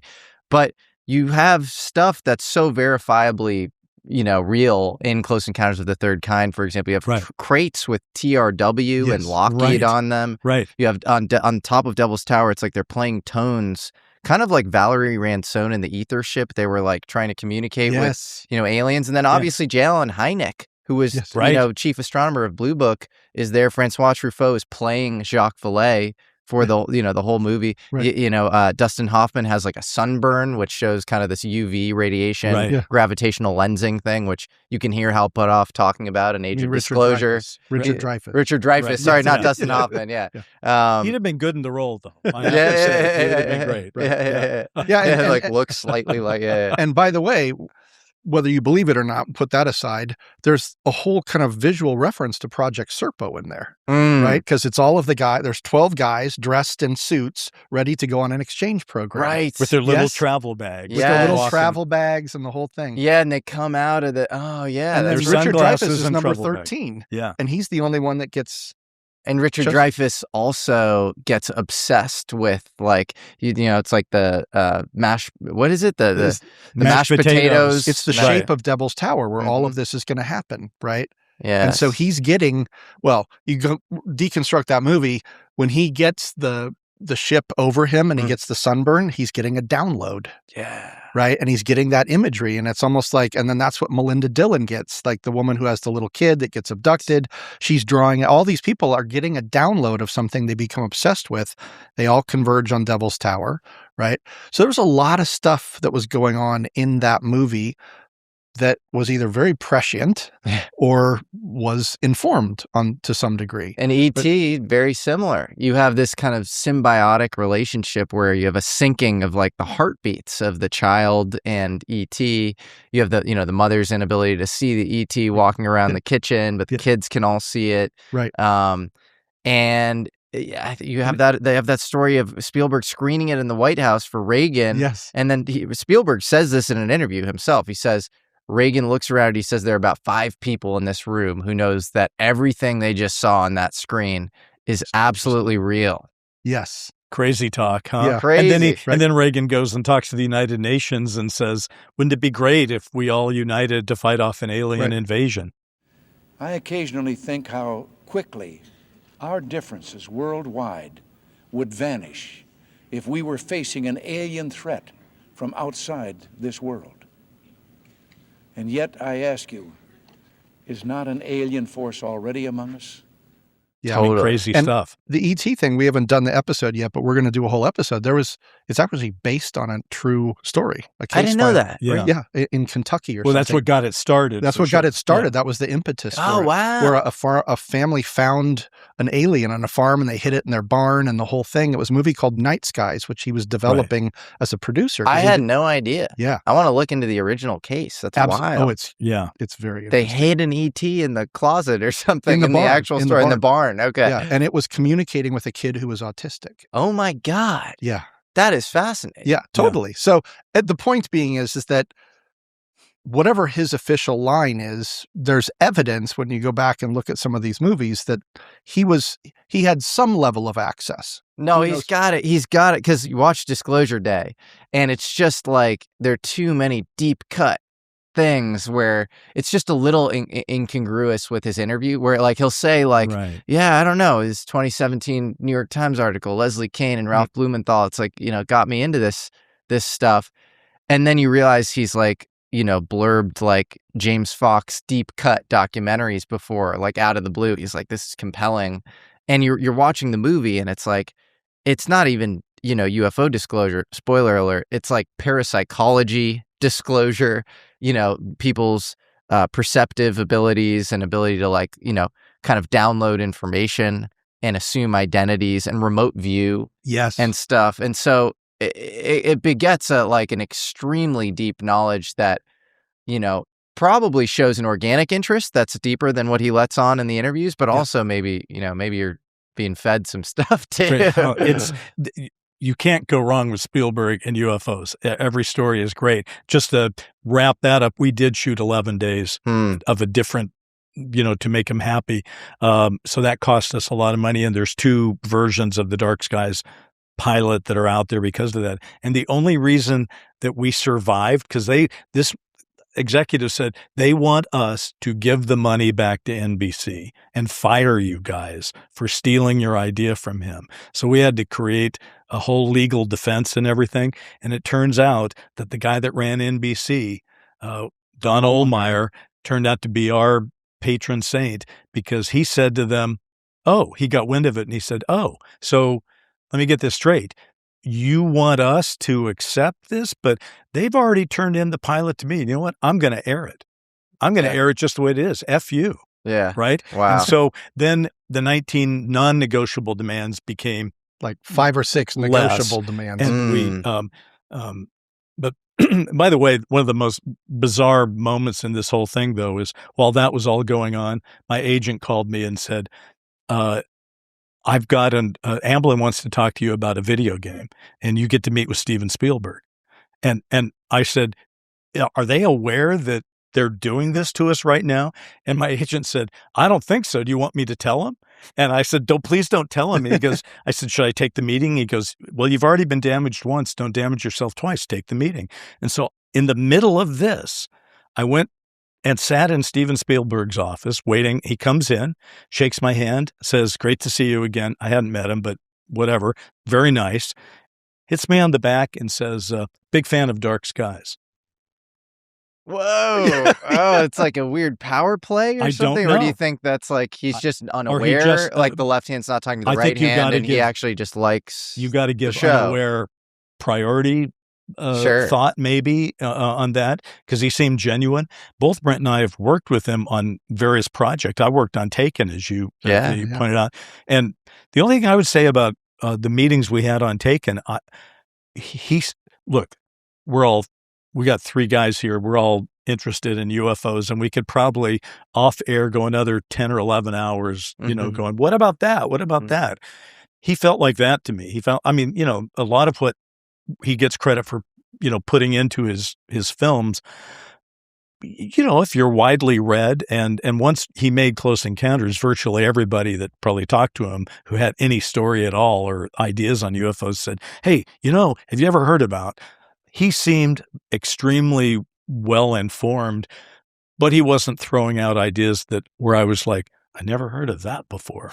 Right? He's just a passionate guy, great filmmaker, obviously. And it was interesting to work on Taken. And I think he got a lot right in Taken. Yeah. No, he gets a lot right every time. I mean, we were just talking about the serendipitous interactions that weave together to result in some sort of deliberate endpoint. And you have like timeline managers. And if you watch, again, disclosure day, spoiler alert, Coleman Domingo's character is like he defects from like the, terrestrial and intelligence apparatus. Like he's like a CIA guy who leaves, and he is always on these calls with, Josh O'Connor, and he's like, it's like a set design sort of situation. There are multiple sets and he's directing all of that. And that feels very important and symbolic. Like he is a reality manager. And the whole movie starts with basically like a scene from like WWE. A totally it's like staged event. It's a staged event and everybody's wearing a USA America hats. And it's as if what we are watching is totally fake. But that's politics. Right. And so that felt very symbolic as well. And there's something going on above that. And that deals with these sort of, this almost like deep state intel timeline war of people trying to almost imminentize the apocalypse of disclosure or, stave that off Yes. in a way that is supposedly protective of some homeostasis of society, but in reality, just protecting the vested interests at the top. Totally. And look, to add to Bryce's kind of cognitive dissonance, I was invited to come and do an interview on Taken, which is weird. Like, so both the two writers on Dark Skies are invited to come and write on Taken. Well, that's my interpretation of them reaching out to you about the video game, and then like they want to fold you in. Right. I wish they had. Well, but hell. but follow. But then line. you're kind of under control too. That's then true, you're not like doing your like It's other true, yeah. alien rogue thing that's like Gotcha. off script. Right, you know? right. Absolutely. So, but follow this line. So I can't do that job because I have a deal at Sony. So Bryce does the job. Then a couple years later, I'm offered a job on a show with Barry Sonnenfeld as the executive producer called Secret Agent Man. He never mentions Dark Skies, right? But one of the people that tried to get us canceled is suddenly hiring me on another show, which is weird. Now, cut to a few years later from that, I'm working at EA, Electronic Arts, a game company in LA, and we're working on a big Command and Conquer project. And one of the other games projects in that area in that studio is a project that Steven Spielberg, an original IP, brought to EA because he wanted to make a video game. Best way to silence your enemies is to hire them. So get this. The game was codenamed LMNO, and it was about a woman who is human but has alien capabilities running around using the power of empathy to disarm people because the government is chasing her. Whoa. Sounds familiar. exactly like Disclosure Day. But that was the whole game. And the only reason it didn't get made was they couldn't figure out, it was a cool idea.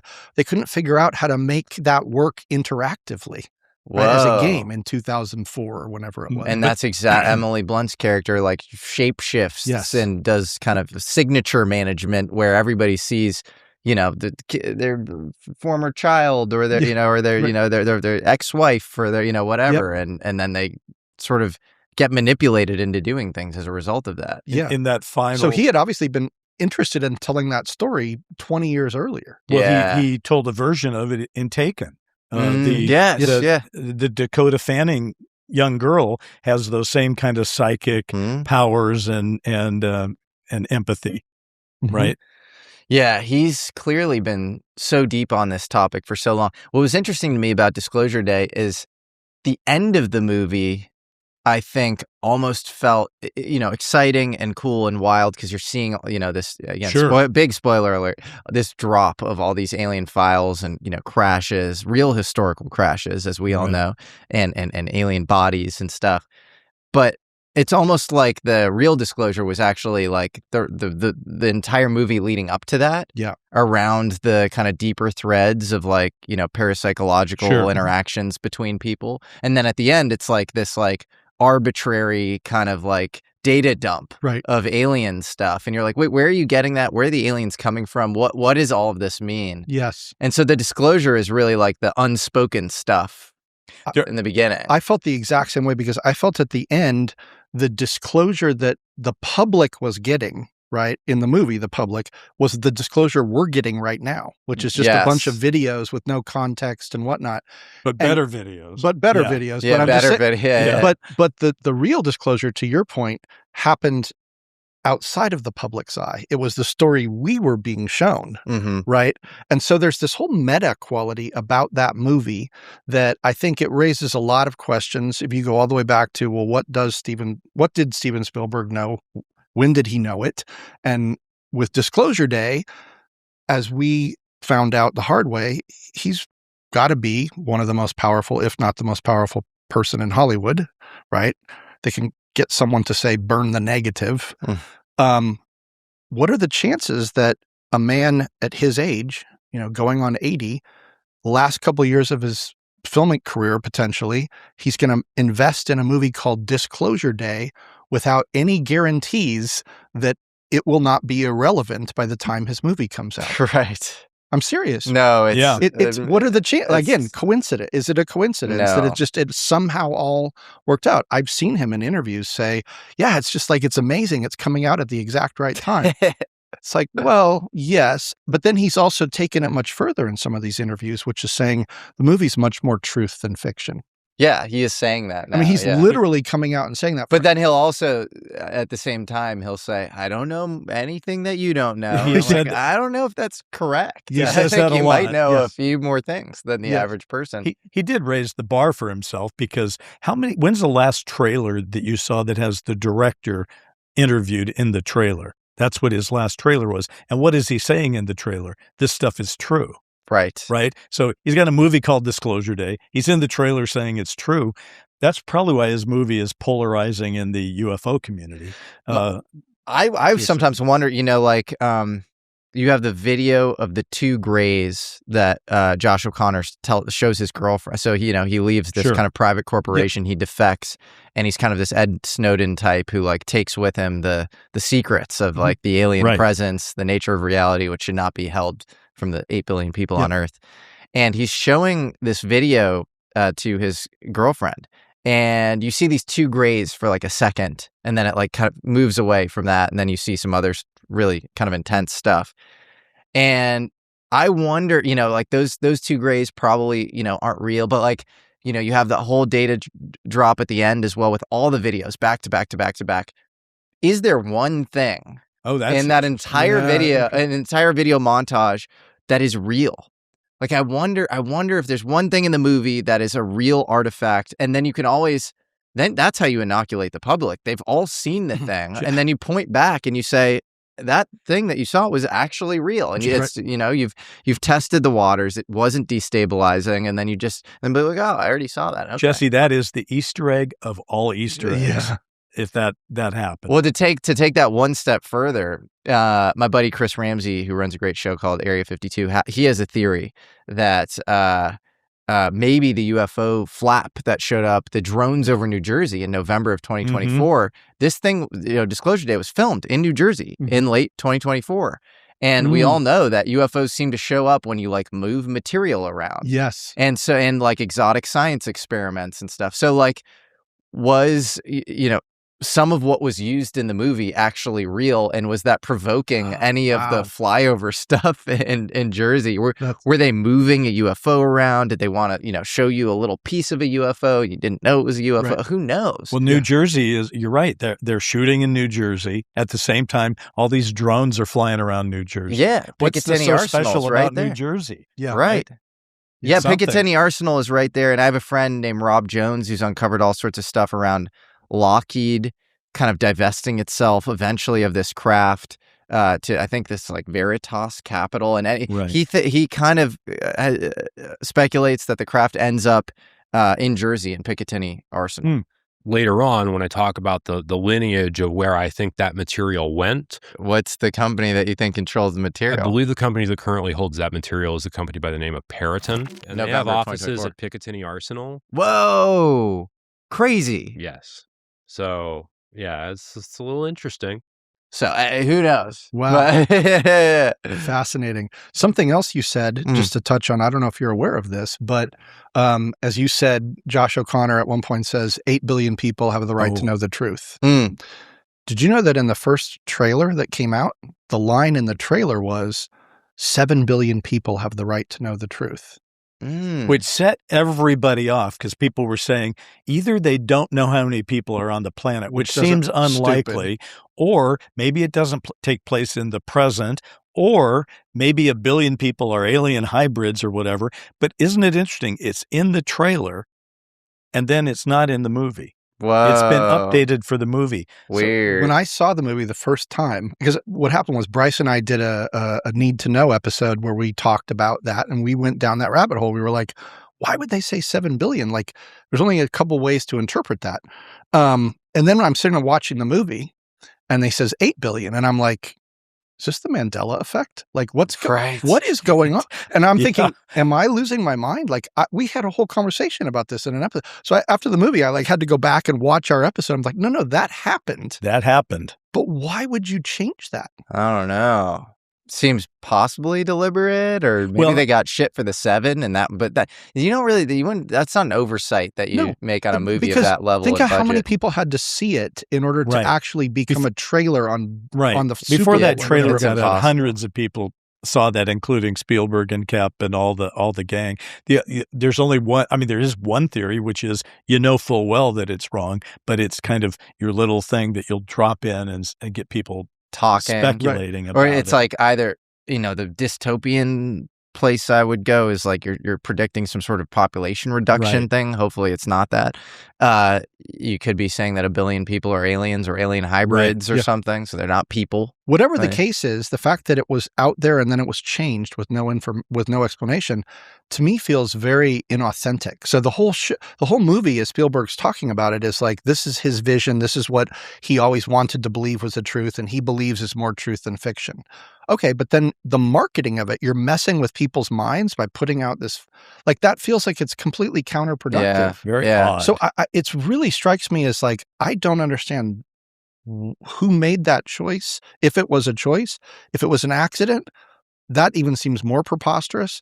So what is going on? I don't know. It's so fascinating though. And there's so many deep threads where it's like you have this almost invisible college equivalent. Invisible college obviously is this, coined by Jacques Vallée and J. Allen Hynek, of course.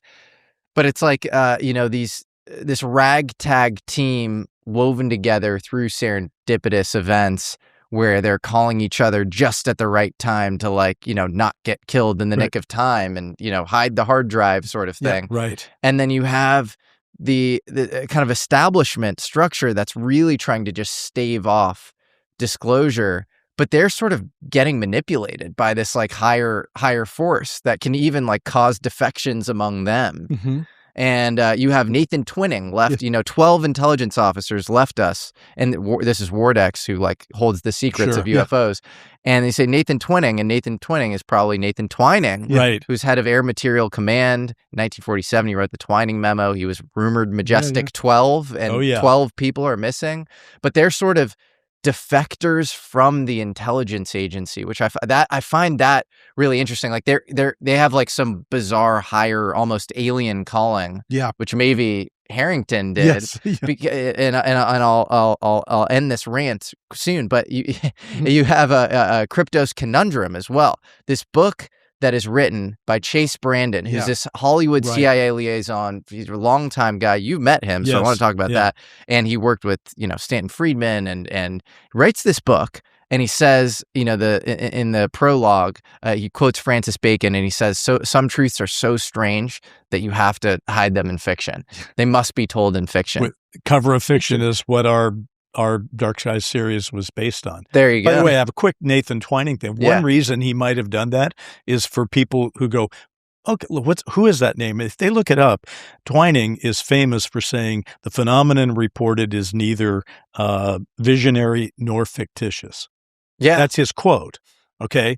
And that's a great quote. So it's sort of like, that's a little Easter egg to get people to talk about it. But yes, Chase Brandon. Should we talk a little Chase? Well, because he kind of predicted the Majestic 12, or he writes about it in a way that's really deeper than, all the Majestic 12 really came from these sequential, document drop memos from back the 80s to the 90s. Right, yeah. But a lot of that stuff, outside of maybe the first batch, which seemed legit, seemed like kind of passage material and fake and meant to maybe catch some Russian spies or something. Yeah. But the way Chase Brandon writes about this, group, they come out of the Office of Strategic Assessment, which was a subgroup of the Office of Strategic Services. And you have this guy named Chalmers, who's this math whiz, and you have this Sacred Object, which also shows up in Disclosure Day. Yeah. And it's like these beings show up to them and know more about them than they do. And they have these almost near-death experiences, or experience this liminal space where they're taught more about reality than when they come back. And they sort of forget their purpose, and they have to get reactivated to remember their purpose. Yeah. And all of this feels so,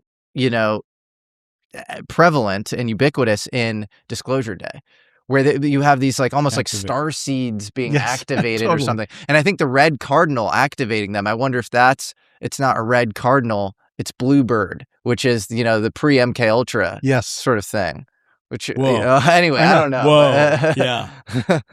Well, and all the animals in Disclosure Day, kind of people criticize them as being CGI kind of thing, and not being, obviously perfect.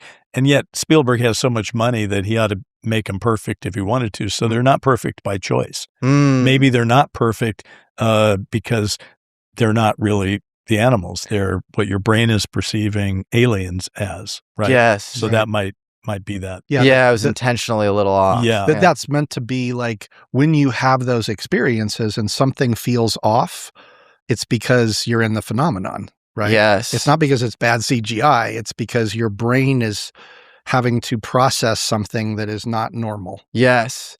Yeah, it's like, I think Whitley Strieber, who's another interesting kind of, intersection between entertainment and ufology.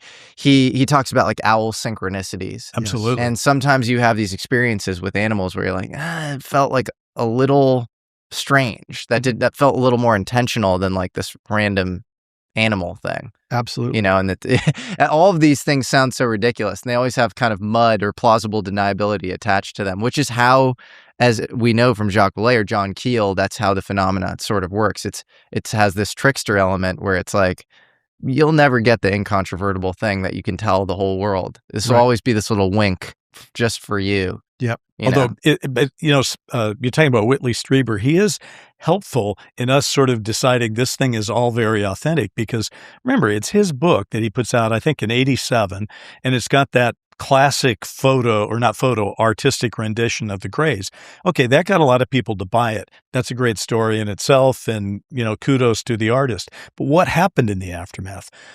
Nearly 500,000 people wrote letters to Whitley and his wife and said, when I saw your book, that made me, think about it activated me. It activated me to remember things.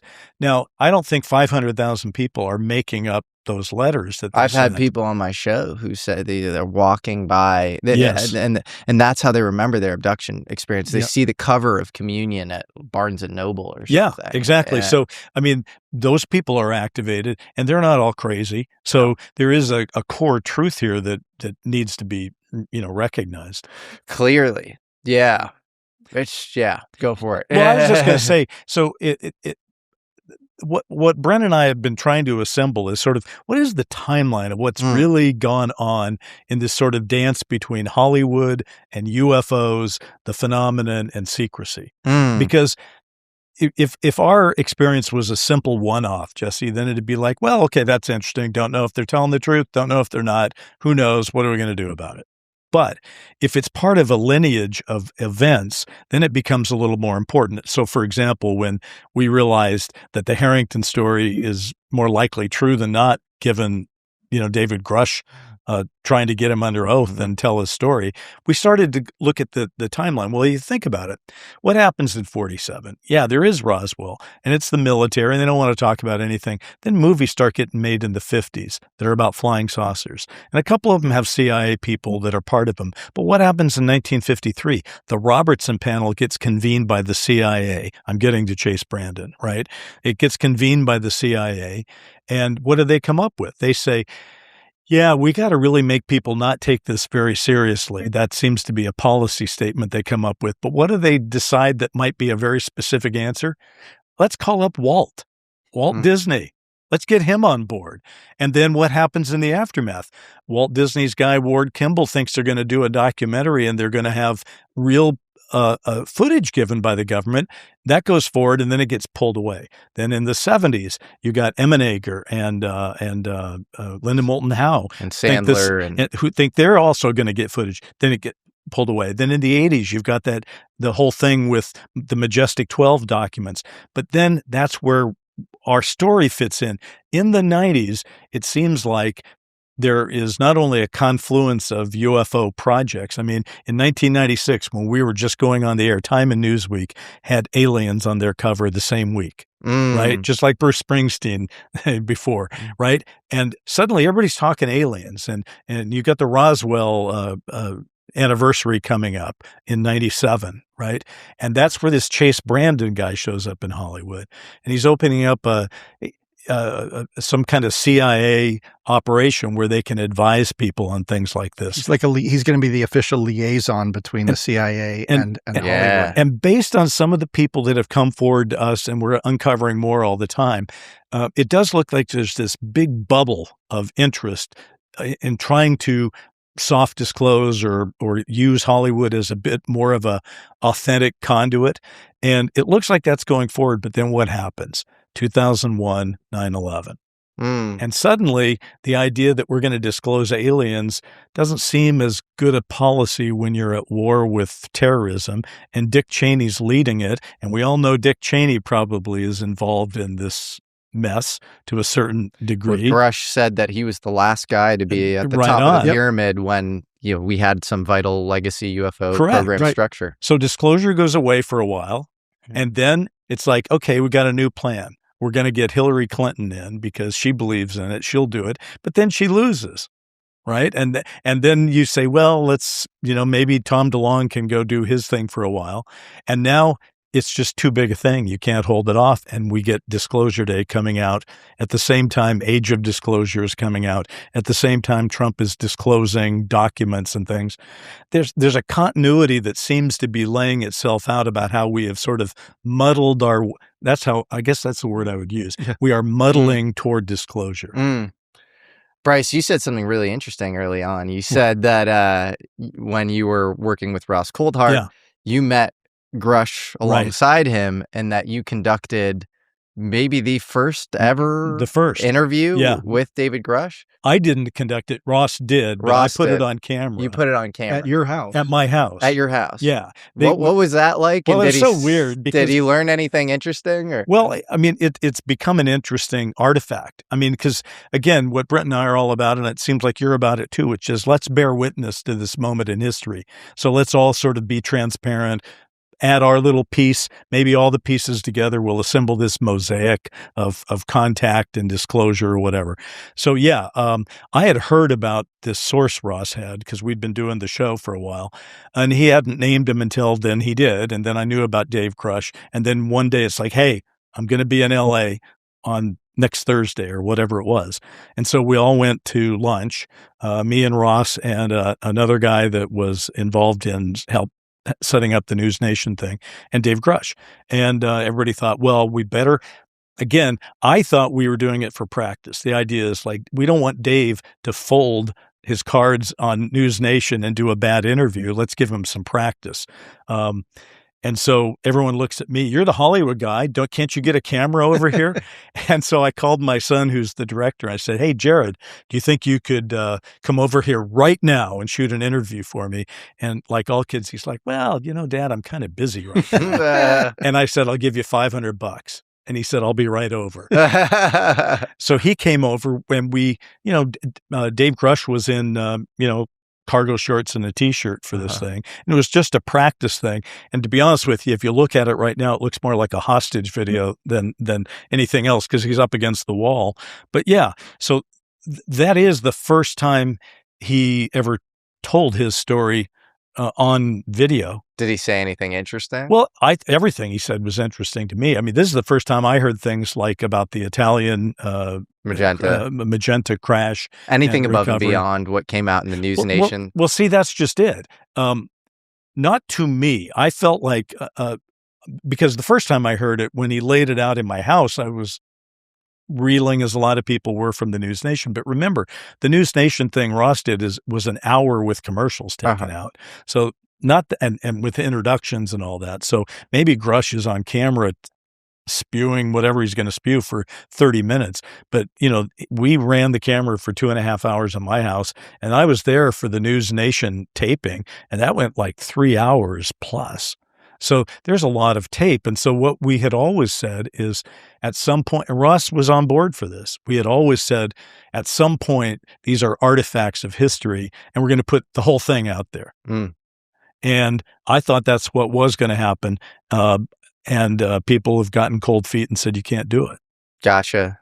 Anything you heard I know in the room where you were like, this is a really crazy fact that you've held since then that you think the public should know? Or no, I wish. I wish I will say that Grusch's attorneys seem to feel like something was said. I need to go review all these tapes with a fresh mind, because the way I remember it was very similar.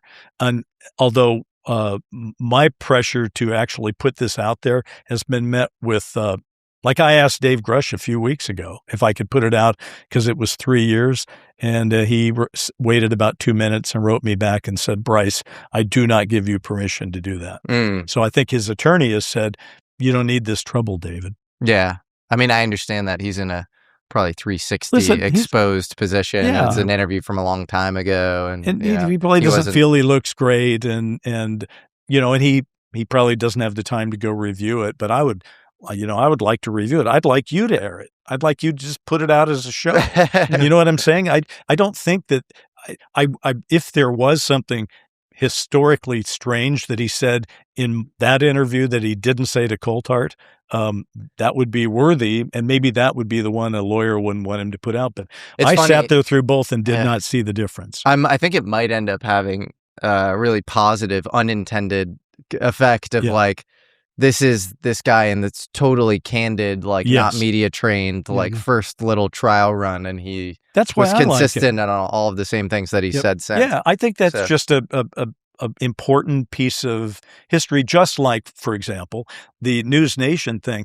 Why did they change their minds about that? Ross said all along that the whole thing would go up on the internet, and then people changed their minds and said that they couldn't do it. I'll tell you what, I'll make you a deal. I will watch them, the whole thing. And if I find anything, I'll give you a call. Okay. Yeah.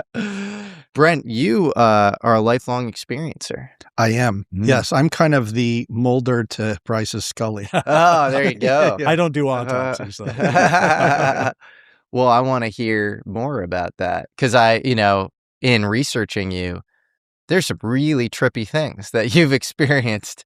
And I don't know exactly what order to go, maybe chronologically, but yeah. Well, and I don't want to turn this into a Brent fest, but I want to give you a couple things though, because I think I'm going to, if you bear with me, I'm going to bring this all the way back to Disclosure Day in a very strange way. Yeah. And that's really kind of the microcosm of my life. If you look back at a bunch of things that have happened to me, there's weird pattern recognition that you can apply and say what seemed like a curse or chaotic was actually very beneficial and was a sequence of events. And sometimes they're out of time, right? Like this had to happen for this to happen. No, this had to happen for this to make sense, right? It's like, so I say all of that because I think that the couple things you need to understand are, to start with, I need to give you my philosophy, which has been born of all of this.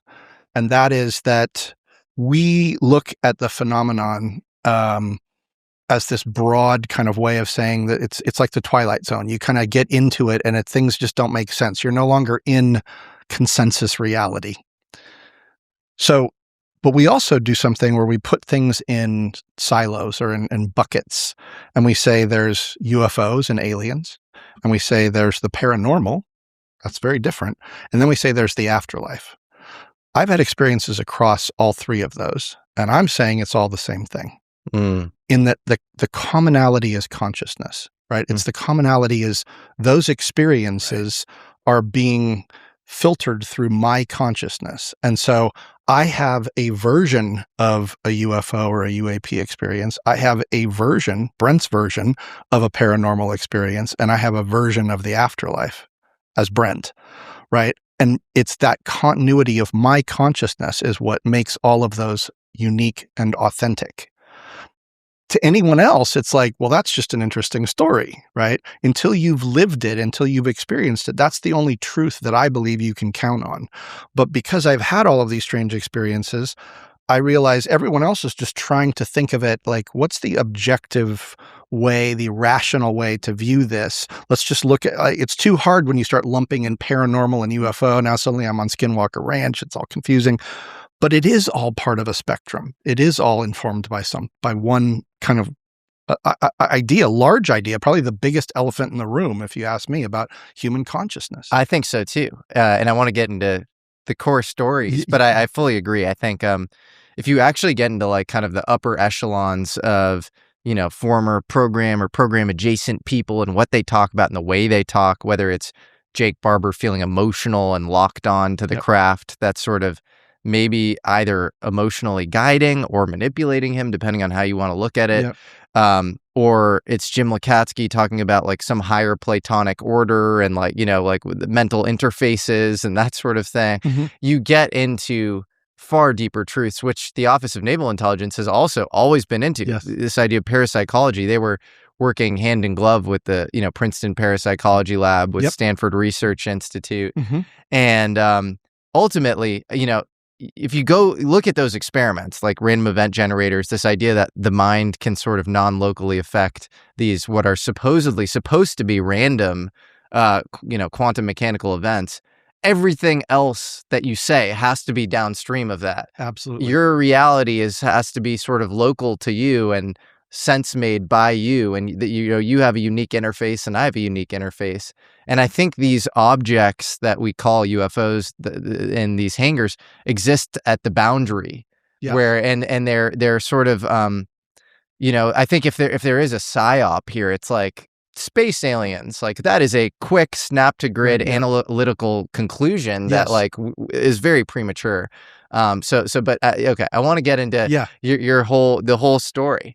So the first thing you need to know is that for reasons I cannot explain that really make no sense, I have seen 6 people die in pretty horrific ways right around me throughout my life, and they were all strangers. Right. And so there was and I've never worked in the military. I've never worked in a hospital. I haven't been a paramedic. It's not like it was all just crazy, weird, like Final Destination type sequence, but I was in the middle of them. What? Right. Now, so you go, if that happened to you once, that would be like a defining moment in your life. Traumatic. Right.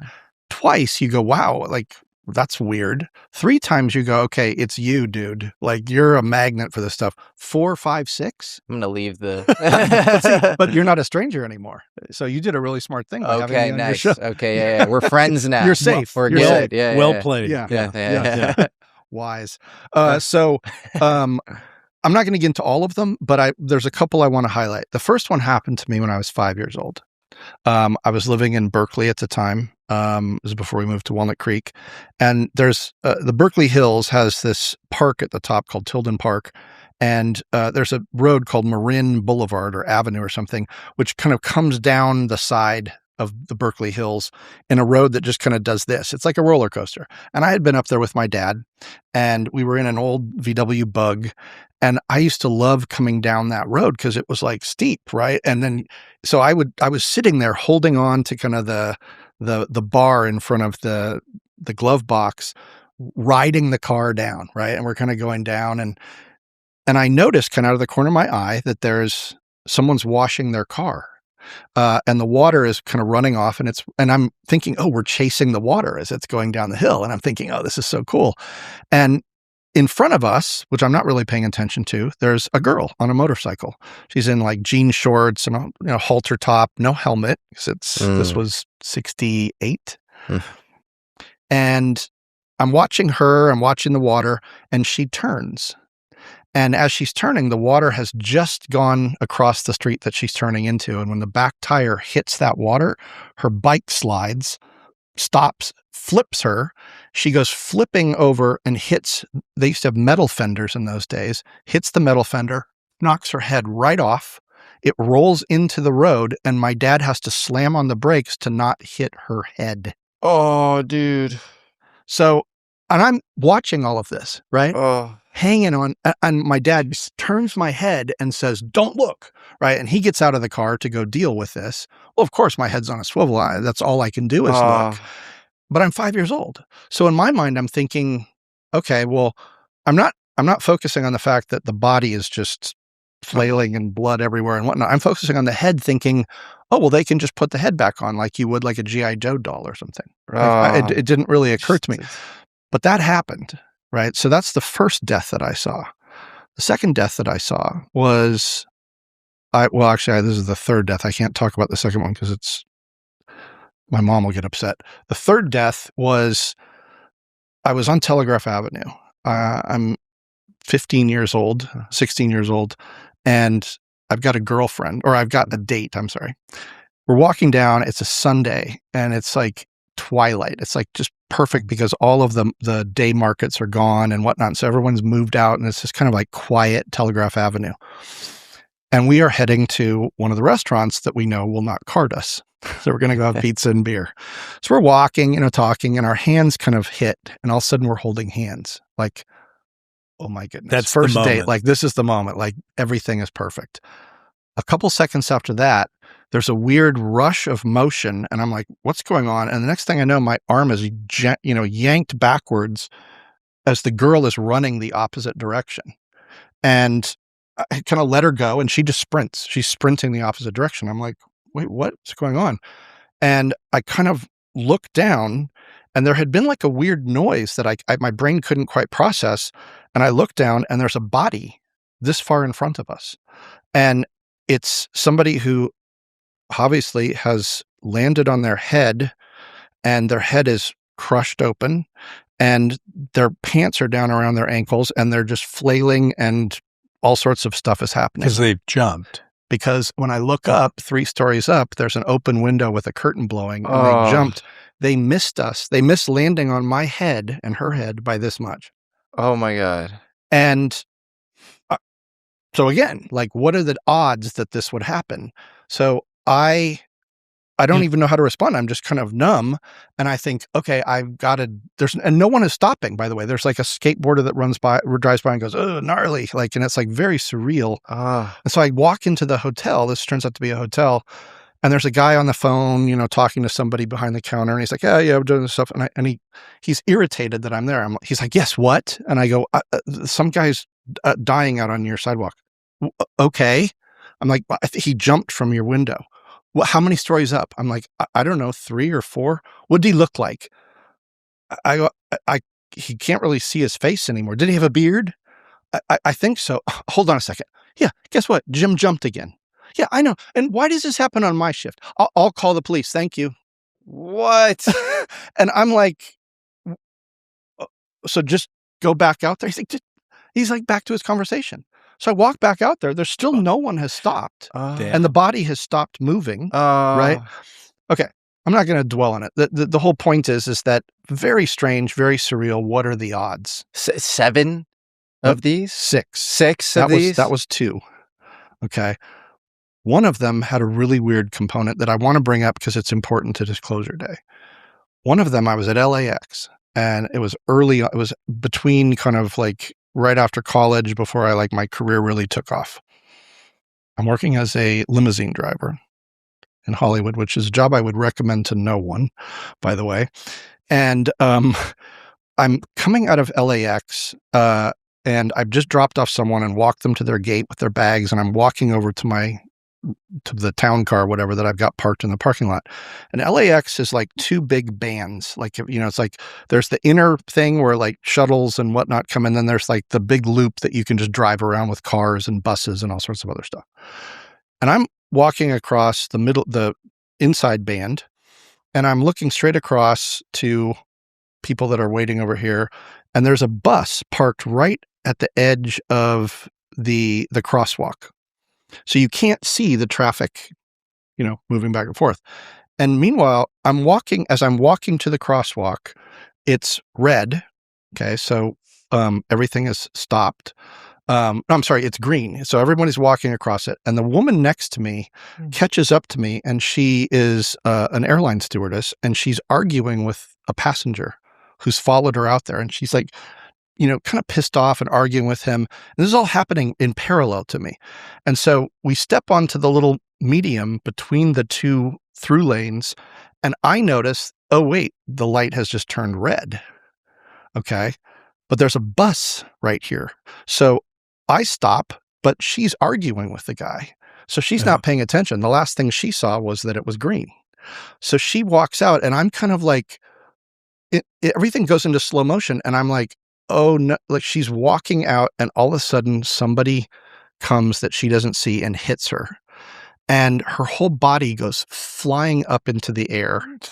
And here's the interesting thing about this. In that moment, LAX is a very noisy place. I heard nothing except her breathing. What? She is flying up in the air.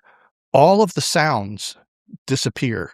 And all I'm hearing is, and I'm like, what is that noise? And then she comes down, she slams onto the ground. She kind of her body's all tangled up and stuff. She kind of looks up through her hair is in her face and her face is all bloody and she gasps and then just dies. And right in that moment, all of the noise came back in LAX. So I had this like incredible weird connection where kind of time slowed and audio manipulated and I was suddenly connected to her in some weird way. Right? Okay. So last one I'll tell you about. We're at the Dark Skies production office. It's late night. We're working one night. Everyone's doing stuff. And it's like on a Friday night. And all of a sudden, there's like an explosion outside. And it's like in the worst part of North Hollywood. It's like kind of industrial area. There's an explosion outside. So my assistant and I go running out. We're the first ones outside. And we see across the street, there's a car that has like flipped and gone into an old like auto yard. And it's behind it's flipped and it's gone behind a barbed wire fence. So there's like no way we can get to that. And then down the street, there's another car that's gone off the road into kind of the parking lot and it's kind of like stopped. And I look down there and the front door opens and a teenage kid runs out, just takes off, like hit and run, whatever was going on there. So I look at my assistant and I go call 911. So I run down to the car. You get down to the car. Well, obviously the driver's gone. So I go over to the passenger seat and I start to look in the window and there's an older, like Hispanic man just kind of slumped in the seat. And I like knock and I'm like, sir, are you okay? Does not have a seatbelt on. He kind of looks up at me like this and there's blood coming out of his ear. And I kind of reach in and the door's unlocked. So I open it up and I kneel down and I go, sir, are you okay? We're calling 911. There's going to be help here soon. And he reaches out this hand like this and I take it and he's looking at me and he's kind of like breathing really slow. And all of a sudden he goes, and in that moment, I feel all of his energy go through my body, like his soul, like that's the only way I can describe it. And I'm seeing images of his life. You know, it's like the life, when you say like people see their life flash before your eyes, his life flashed before my eyes. I'm hearing Spanish and all these things that they're not in my consciousness. Whoa. And all of a sudden he's gone. He's dead.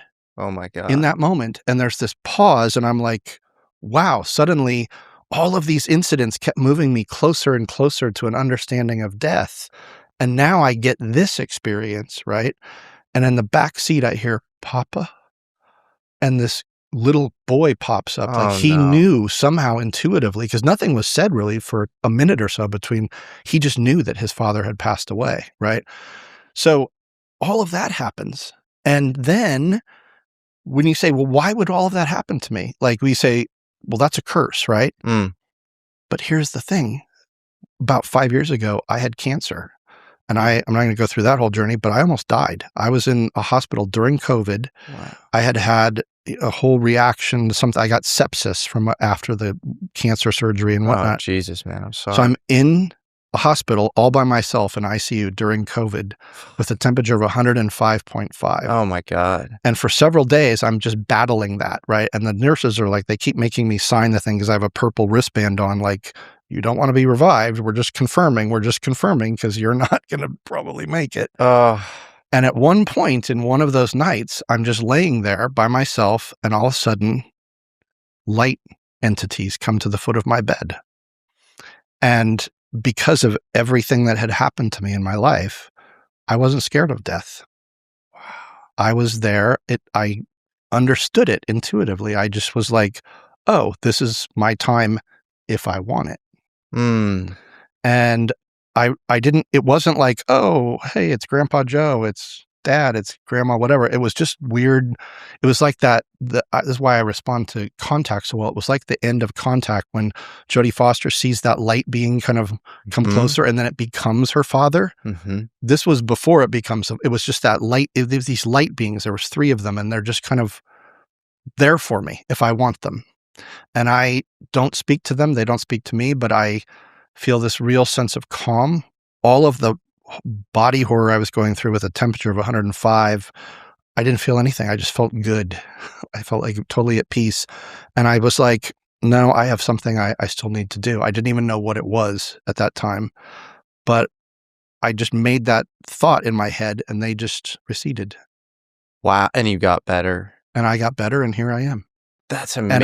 And one of the things that you can call this whatever you want, rationalization or writing your own narrative. When Bryce said, we need to do this podcast and you need to tell some of your stories, I'm like, you know what? This is what I was supposed. This is why I wanted to stay alive.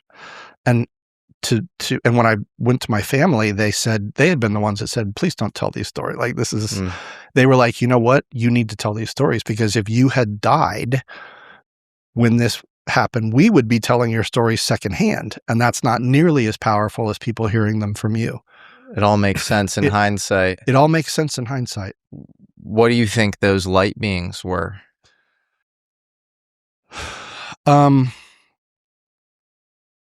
It's hard for me to articulate this because I'm not a religious person. And I will willingly admit that I resist trying to codify anything in religious terms. But I feel like in some ways, these were my guardian angel type beings. I felt a total like connection with them, not in a familial way, but just in a coherence. There was like, I just knew who they were and I trusted them and I felt like everything was going to be okay. So, and I felt like they had a connection with me, even though I didn't understand what it was. Did you get better right after that experience? I got better within the next 24 hours and I was leaving the hospital. Whoa. Yeah. Yeah. I don't even know what to say after all of that. I mean, those are some gnarly experiences. The 6 deaths that you witnessed, that's hard to hear for anyone. It's super graphic and intense. And I can only imagine, like, how are you're able to tell the stories in such detail. And I imagine you had to, in each time, sort of process and integrate what had just happened. Yes, but all of them are building on, right? So it's like you have the first experience when I'm 5, I can barely comprehend it, right? Right. And then experiences continue to build on that. And I wouldn't say, there's a way to say, oh, you were being desensitized. No, I think I was being slowly awakened, right? And again, this is all like how you choose to view your own narrative. I could have viewed all of that as I'm traumatized. I need therapy for the rest of my life. I can't be around things that trigger me. I think that's one viable path you can take if you have those type of experiences. Fortunately, I don't know that I ever made a conscious choice to say, no, don't do that. Don't fall into that path, but it now to connect a few other dots, I've had out of body experiences. I have been visited by entities, not UFO, not like aliens, but like paranormal type entities. Like what? So here's one I'll share with you. I was in LA working, this is when my writing career was taking off. And I was writing a script on a ghost story. And this is one of those things where you start to realize intention and like what you put your mind on, especially if you have a certain type of mind, you become a magnet for things. That's the only way to view this. I am trying to write this story and I get obsessed with this idea that I'm writing a comedy and I can't get past the scene where the main character sees his dead girlfriend as a ghost because I'm like, okay, all I can write is the comedy version of that, but I need to know what would really happen. Like if I really saw a ghost, what's that reaction? And then I'll twist it and make it funny, but I need to know what would really happen. And so I'm like, I start reading some ghost stories and I'm like, oh, this is all just it's not interesting. So it's like, I didn't find what I wanted. So I was going through this phase where I was very frustrated because I couldn't get the answers I wanted. And my ritual at that time was I would write, very late at night from probably about midnight till 4 a.m. And then I would sleep in, get up around noon. It's the writer's life, right? So I would get up and then I would walk out, I'd pick up the LA Times, I'd come back, I'd sit in my bed, I'd read the paper or whatever, start to plan out my day, and I'd go do my thing. So I'm doing this one morning, and my cat's on my leg. I'm sitting on the bed. It's broad. I mean, it's like noon, and I'm reading the LA Times, and already my mind is drifting to, am I going to even try and write that scene again today? Right. And I hear this voice say, I'm right here. I'm like, here's the thing. A voice has spoken to me a number of times throughout my life. The best way I can describe it is, and it's weird, is that it's if someone's putting like one of those like cooking funnels in my right ear, and they're pouring in pure information. It's not words. It's just like intelligence, pure intelligence, and I just know it. And it's not male or female, but it's like, it's an order. It's like, oh, I feel like at that moment I'm a Manchurian candidate and something is speaking to me in a higher language. And I just understand it. And it's like, I'm right here. Where is here? I don't. So I lower the paper and there's a woman standing at the foot of my bed. What? And not great. But she's translucent, but three-dimensional. So I can see her full body, but I can also see through her. And she's in like kind of a tattered sundress, and she's got long, stringy blonde hair, but it's her eyes that get me. Her eyes are, imagine you give like a 3-year-old a piece of charcoal and you say, draw a circle, and they go, her eyes are 2 black circles that are undulating, which is not comforting. Like that woman's like is a really bad one night stand. Like, so I'm looking at this woman kind of like spellbound, and all of a sudden there's like a rush of motion. The paper falls out of my hand. My cat digs into my legs, jumps off the bed, takes off. My head slams back. I hit the headboard, and I feel my whole body being pushed down and like pain on my biceps. And I'm like, what the? And all of a sudden, I'm stuck, and I feel tingling around my neck, and I kind of do this rack focus moment. She's jumped on top of me. She's pounced on me. Her knees are on my biceps, and she's holding my arms down, and she's holding right over me. Her hair is tickling me. And as I kind of take all of this in, I look up into her swirling black eyes, and I see the most beautiful constellations and cosmos you've ever seen in your life. What? Like through her? Through her, like shots of NASA that NASA has of deep space through her eyes. And I have, at that point in my life, I've already had at least one out-of-body experience. I start to feel my soul leave my body, going up into those eyes. I'm literally being pulled up like a vacuum. And then I hear that voice again. And the voice says, just look away. And again, it's a command. It's like, I must just look away. With all the strength I can muster, I turn until I'm not looking at the eyes, and it's gone. And you know what my first reaction was? Come back. The reason is because I have never felt so alive in my life. I felt like if you just took 2 fingers and put them into an electrical socket, you're supercharged. I was looking around the room. I could look at the stucco and was like looking into the Grand Canyon. I could see every detail. Every dust particle was like a sagebrush brilliant. I mean, it was incredible. And I wanted that experience to come back. But it didn't. I get on the phone. I call every friend. Oh my God, it's a ghost and a woman and a thing. And everyone's like, oh, that's a great story. You should write about that. I'm like, no, it's not a story. It really happened.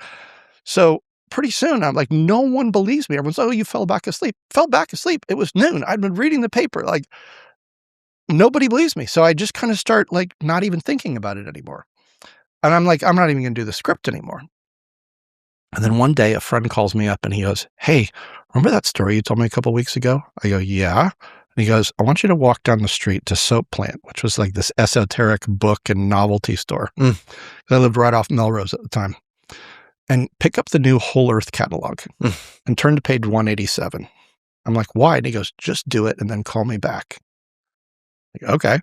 So I walk down, I'm like, go in, I find the new Whole Earth catalog. For your audience who doesn't know, this was pre-internet. This was the internet. This was like an analog version of the internet. Someone went and collected all the coolest short stories and pamphlets and whatnot, things that were out of print, and you'd find what you wanted and send in your money, and they'd send you back, the hard copy. So I'm flipping through, I find the page, and I'm like, okay, what's on this? And I find this book of out-of-print ghost stories from Scandinavia in the 15th century. And it's like, one of the stories is called Witch Rider. And it's about this myth of a woman in a tattered sundress who will appear at the foot of your bed, jump on you, and steal your soul if you'll let her.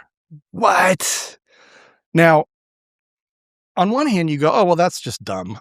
Except that, why was the myth from Scandinavia in the 15th century coming to me in the 20th century in a bungalow apartment in LA on a Tuesday at noon? It's that at that moment, the horror of being connected to something so much bigger and so much more random and so much weirder. Now, all the fear that I didn't feel before, I felt. And it went up my spine. And I remember just throwing the book like, get it away from me. So the coda to this sequence is I lived with the weird, that whole experience didn't make any sense to me, because why would the voice that said into my ear, I'm right here, as if, go ahead, have this cool experience waiting for you, then also be the one that says, just look away. Like, oh, you've had enough, kid? Okay, just look away. Like, that was all I could, but that didn't make a lot of sense to me. Like, this entity that had been mythologized as like this horrible thing would take pity on a kid, and it wasn't until last year I was talking to a friend who was a psychic medium. I start to tell her a story and she goes, oh, that was your guardian angel or your higher self or whatever you want to call it talking to you. I'm like, really? I don't understand. Like, why did they say I'm right here? Because they knew you were about to have an experience that you'd be challenged with, and they wanted to let you know that you weren't alone. Wow. And that's why they said, just look away.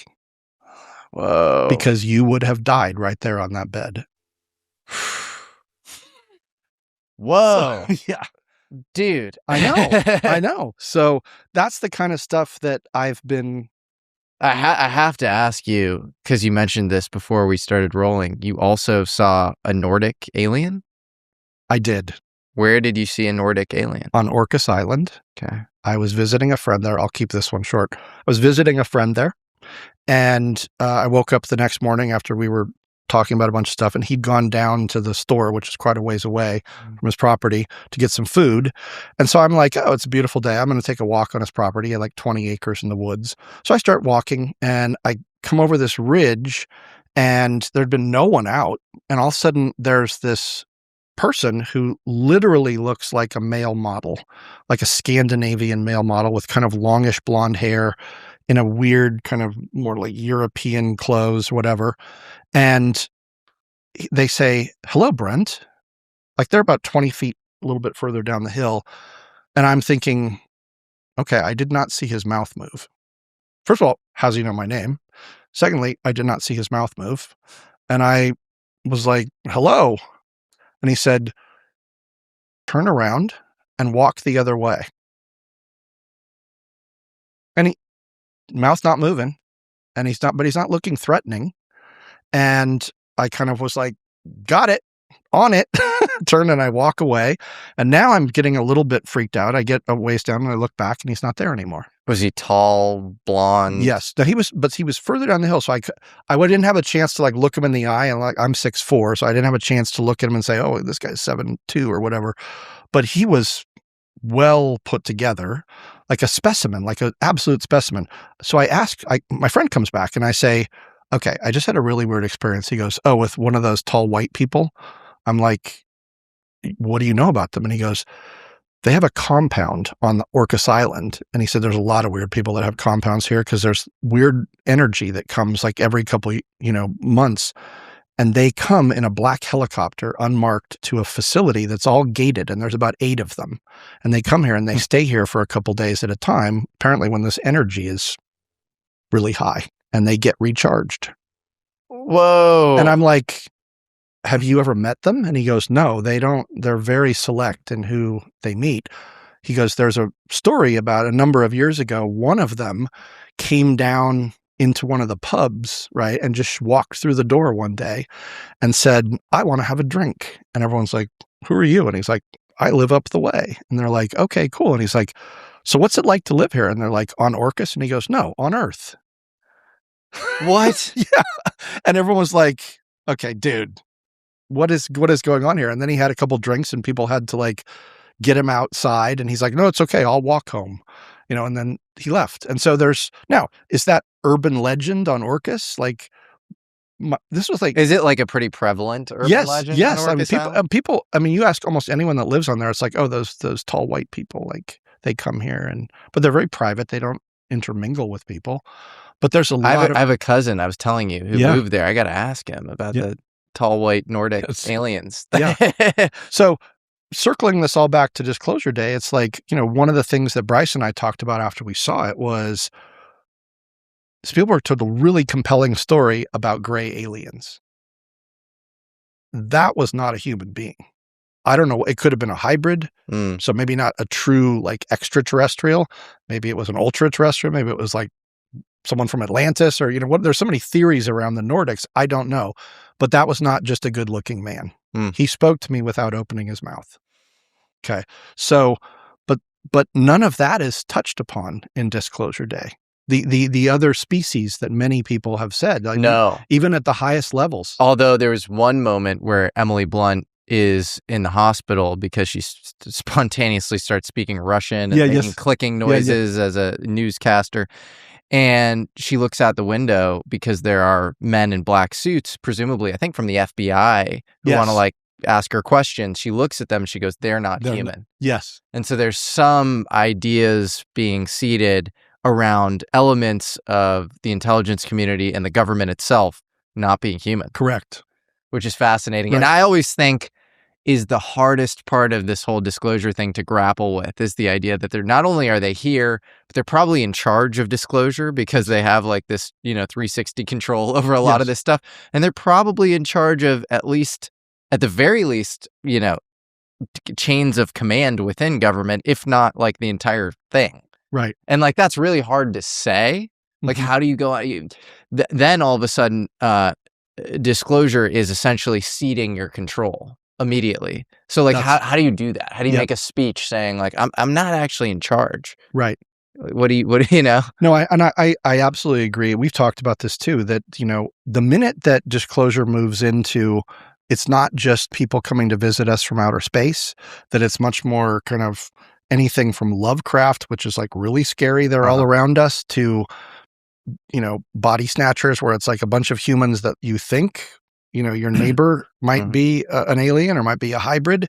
The minute you move into the X-Men thing, we're back to the Red Scare. We're back to, well, wait a minute. So some of the people on this planet look like humans, but they're really aliens, or they're presenting as aliens. They're shape-shifting, whatever they're doing.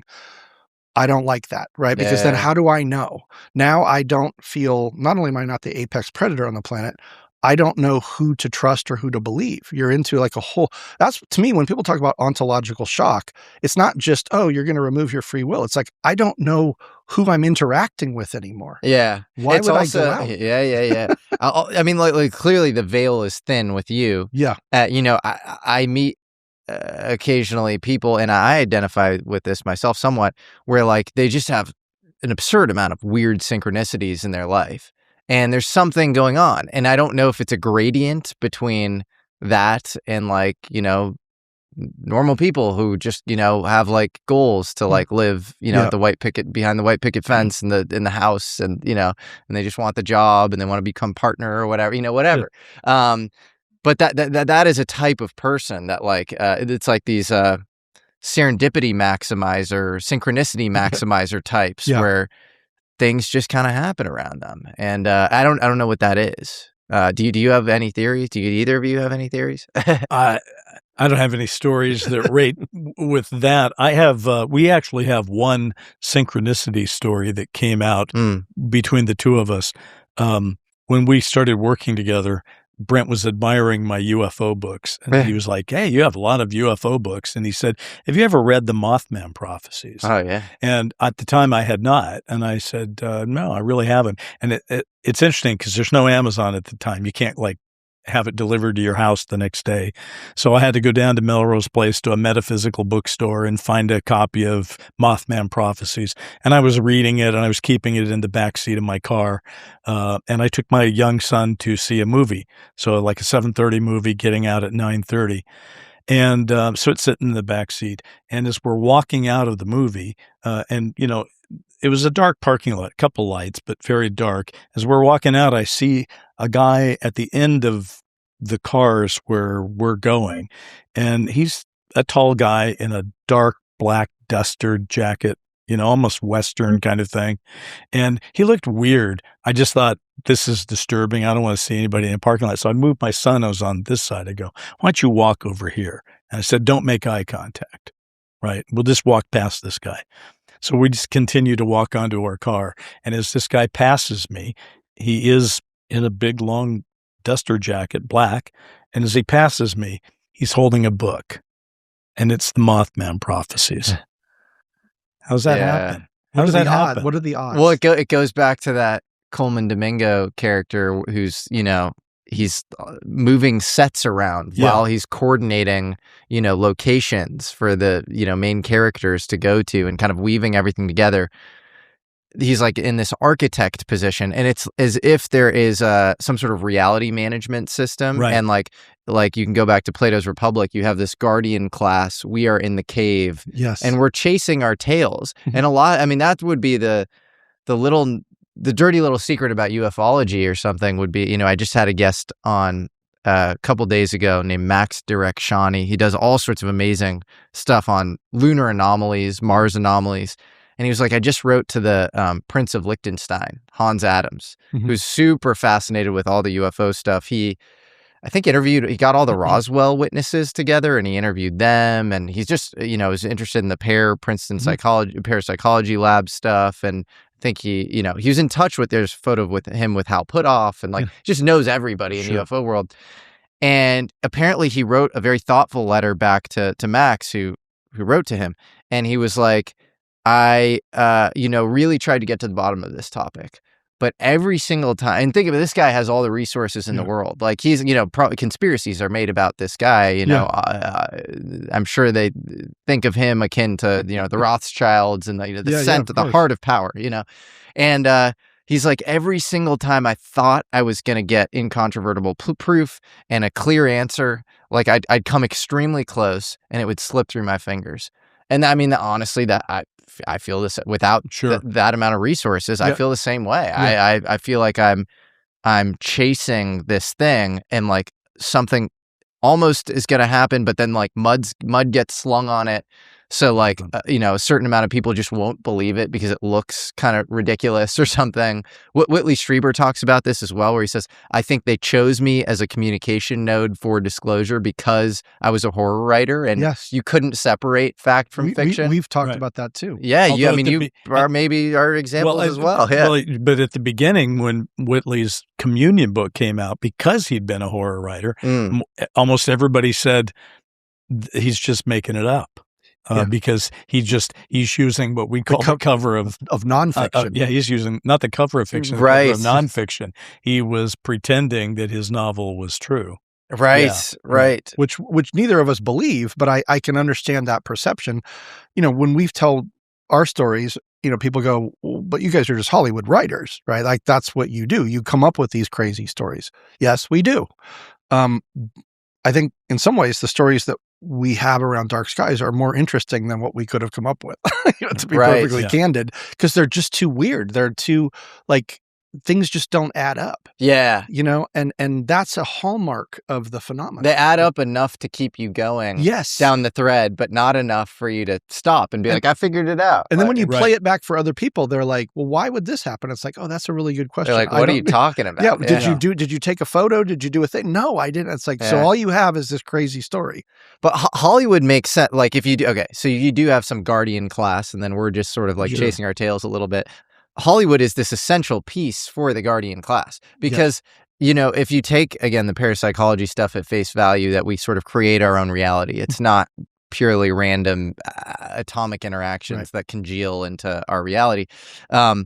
Then, of course, shading our reality systematically with what we see on TV and in movies would be of interest to, the sort of power structure. Right. Like, of course it would. And, Diana Pasulka, this religious studies professor from UNC Wilmington, she wrote a great book called American Cosmic. And she notes, we were talking about Outer Limits, the CBS show, before, we started rolling.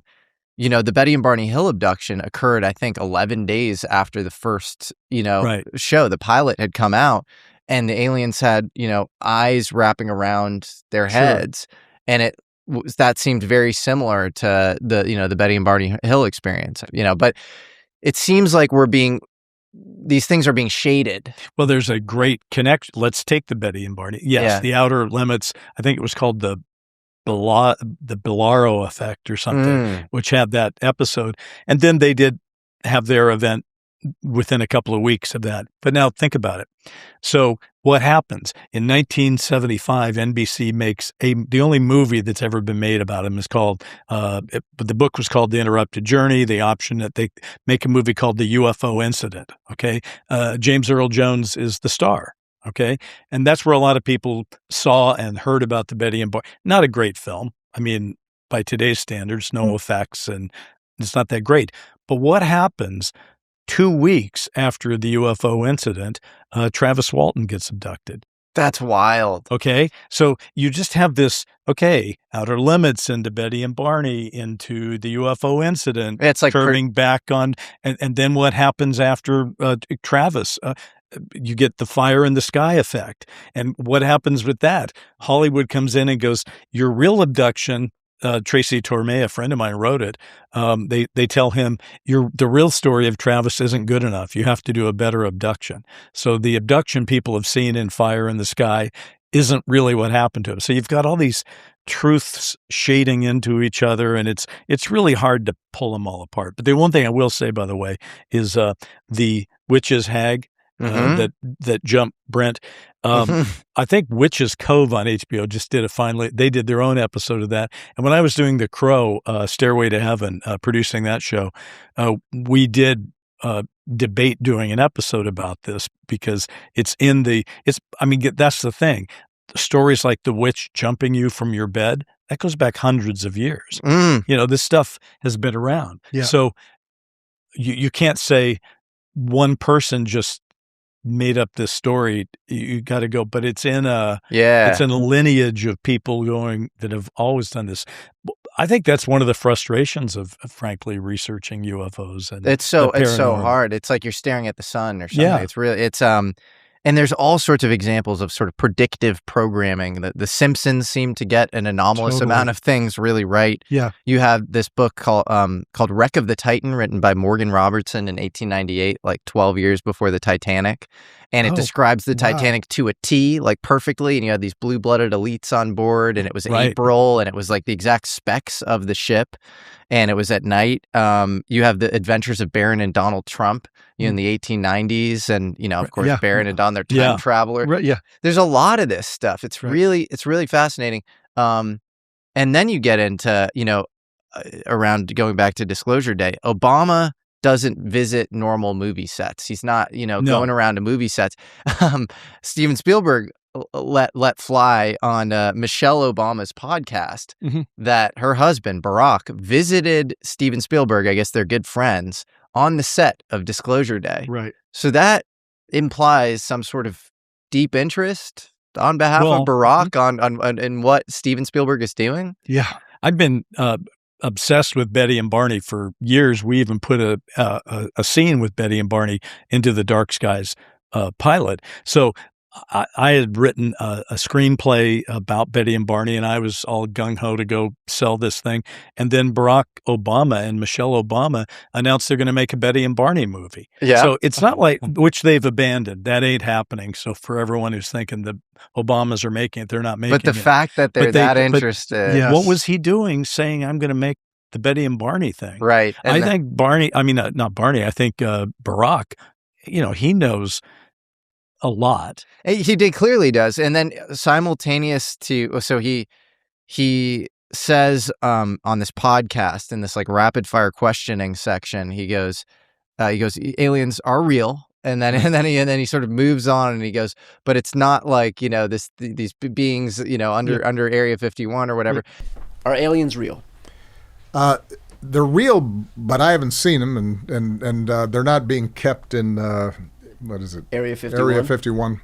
And that's happening at the same time as this documentary is coming out, with all of the top intel guys who advised him. His director of national intelligence, James Clapper, who's supposed to oversee all intel agencies, John Brennan, who he was close with, who is director of his CIA. And they're going way farther. But they're saying we have decades long multi-generational crash retrievals. We have sensors at Area 51. So it's like this clear, deliberate, like he's walking the population into belief.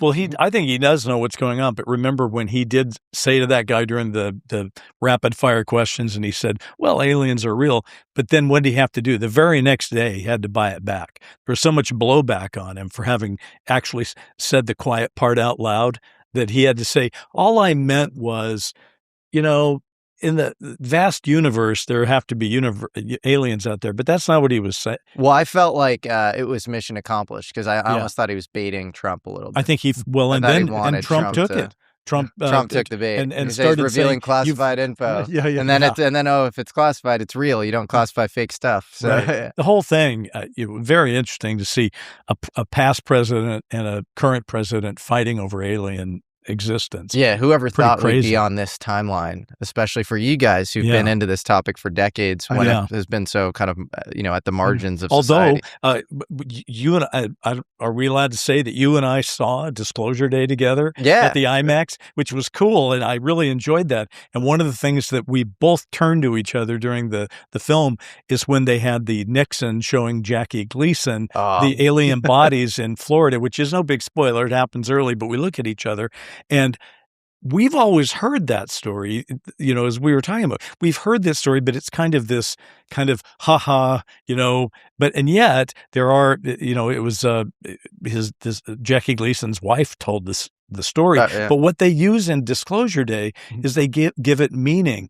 It's presidential meaning. They say because Nixon was crazy enough to show a comedian bodies, that whoever was in charge said, well, that's not acceptable behavior. These presidents are just short-term people. We can't be letting presidents run this thing. And that in the 70s do take a turn. That's right. Yeah. And I think that scene showing up in this movie is kind of an endorsement that it happened, because the movie wasn't outside of a few cases. It was like Roswell, Kecksburg, stuff that, like, if you spend a few days on UFOs and you study those cases, you're like, they happened. Yeah. They said a civilian was in charge of Kecksburg. I thought that was Dr. Eric Walker, maybe, who is Penn State and probably Majestic 12. Right. But in the case of this, Jackie Gleason Nixon thing, Mark Felt was the deputy director of the FBI, and he was Deep Throat. Yeah, exactly. So he was, Bob Woodward's source, which calls the whole thing into question, because Bob Woodward was in the Office of Naval Intelligence spy ring or whatever before he became a journalist, and was given the biggest story of, the story of a lifetime. And so I think in Mark Felt's biography, I think he talks about Nixon, having seen some covert technology as well. And so and then of course you have Nixon wanting to, like JFK, not scatter the CIA to the winds, but reduce it by a third, do real force reduction. And, it's this age old story of those, the civilian elected leader going into loggerheads with the CIA, and it never ends well for the civilian elected leader. And so that little scene making it in there, and after Beverly McKittrick has gone public saying, I think this happened. Maybe it did. Maybe it did. But what's interesting, you mentioned Kecksburg and also Roswell. There's ample evidence, multiple witnesses for both of those, and the anomalous nature of both those well established. You could definitely make the argument those are the real deal. Right. Now the Jackie Gleason thing, not so much. So it makes me say, Spielberg must have known something from somebody when to you say, I'm going to put that in. When you have two things that are like really real, a third thing in the Nathan Twining thing, and probably some other Easter eggs were missing, and then you have this one thing that was apocryphal included there. Yeah. I bet you, and we all think that Spielberg has some sources. That story that probably happened, and Jackie Gleason, I guess, according to his ex-wife, we were talking about this last night, and you reminded me that like he couldn't sleep, according to his ex-wife, for weeks after that, and then he built a house shaped like a UFO in upstate New York. Yeah, he had a library of 5,000 UFO books, if you believe what was stated. That's a pretty big. My wife already complains my UFO library is too big, and it's a couple hundred volumes. I can't even imagine what she'd think of 5,000. That's a lot. There you go. But it is kind of interesting, though, because it would undermine Steven Spielberg's whole concept that, hey, this is the truth, folks, if he put in something that was obviously comedic and not true as the one piece of evidence. There are two pieces of evidence that Josh shows his girlfriend, and one of them is the alien sort of being tortured, but the other is Gleason. Why would you do that if it didn't stack up? I think it does stack up. I think when the history books are rewritten, they're all going to have to be rewritten in the years to come. That'll be a couple of pages in one of them. Absolutely. Yeah. I want to go back to something that you were talking about with the predictive programming and The Simpsons and all that kind of stuff. We had Ernie Klein, who you may know, Ready Player One. I know who he is. Lives Legend. here. Yeah, I guess he's in Austin. Yeah, he lives there. He's moving, though, I hear. Yes. Yeah. We had him on for an episode to talk about this. Before Disclosure Day, we were like, okay, well, let's talk about what we think Disclosure Day is going to be. And he'd obviously worked with Spielberg on Ready Player One. So he had his own insights and opinions. And he said something that blew my mind that I had never considered. And he said, I've always thought of like writers being remote viewers, right? That we are unwittingly, we're sitting there and we put a little bit of intention on an idea, and suddenly we're jumped to the future where we're seeing an event play out, which may either be the movie finished or the book finished or based on an actual event, right? And so then we get an idea and it's like, oh, I'm going to write this out. Like we think it's just inspiration, but in fact, we're seeing into the future potentially. And I had never thought of that. But one of the things that comes up in Hollywood all the time is these weird confluence of everyone seems to have an idea at the same time, right? Suddenly it's like everyone's making Westerns or everyone's making a new sci-fi thing. There was the whole thing when we were looking at The Abyss, no one had made movies about USOs, and then suddenly everyone's making movies about USOs. Why? Yeah. Somehow it's in the collective consciousness. Yeah, it's like the invention of the wheel and, disparate places at the same time. Well, there's some sort of... It's like, the word genius, if you go back to the etymology of it, it's attendant spirit. And it's like we're vessels and you're lucky if you catch the idea. But the idea is sort of this cloud that passes you by and you either, inspiration finds me when I'm hard at work or whatever. You can meet it halfway or you can miss it, but it's there. But it's there. That reminds me, remember, what does Coleman Domingo say to Emily Blunt? You're just a passenger. That's right. You're just a passenger. Yeah.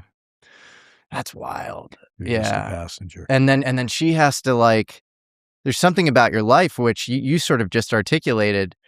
It doesn't make sense, leading up to some moment of, as the Greeks would call it, noesis, where you gain knowledge of your soul and maybe your soul's purpose on Earth. And they have to go back and re-experience their abduction or their alien encounter because they've been sort of seeded with this mission to disclose. Yes. And they needed to be activated. Yes. And so it's so fascinating. It's like it's all this time loop. Yep. You have these two endpoints. Yep. And when I saw the movie the second time, I noticed a couple things I thought were interesting. One is when Coleman Domingo says you need to go back, you need to go home to discover your destiny. What he's sending her to is an alien spaceship, or at least the memory of one. It's like, why is that home? Right. Right. Because then you start to go, okay, well, we're just a passenger, right? We're not really a fully developed human until we're activated. And then we have our higher sense of purpose and our powers and whatnot. And now you are a full-bodied you embody that being. So wild. And then it's wild that there are the John Herringtons out there. Maybe, Harold Malmgren, as he was dying, essentially called me and he said, he had this precocious knowledge of like atomic stuff, and he wrote to the Atomic Energy Commission. They wrote back, and he goes, "That's when my name started to." He went into the files of the CIA, and then he goes, "Not just the CIA, but the Majestic, the ones that took it upon themselves to guard the secrets of the world, the guardians of the world."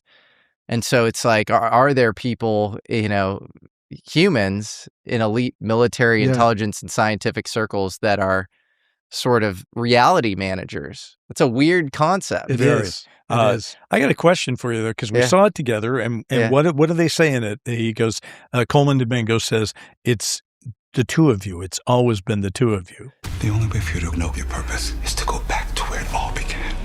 It's the two of you. It's always been just the two of you. Right? Yeah. So my question is, and I just wondered, because we both had overnight to think about it again. Yeah.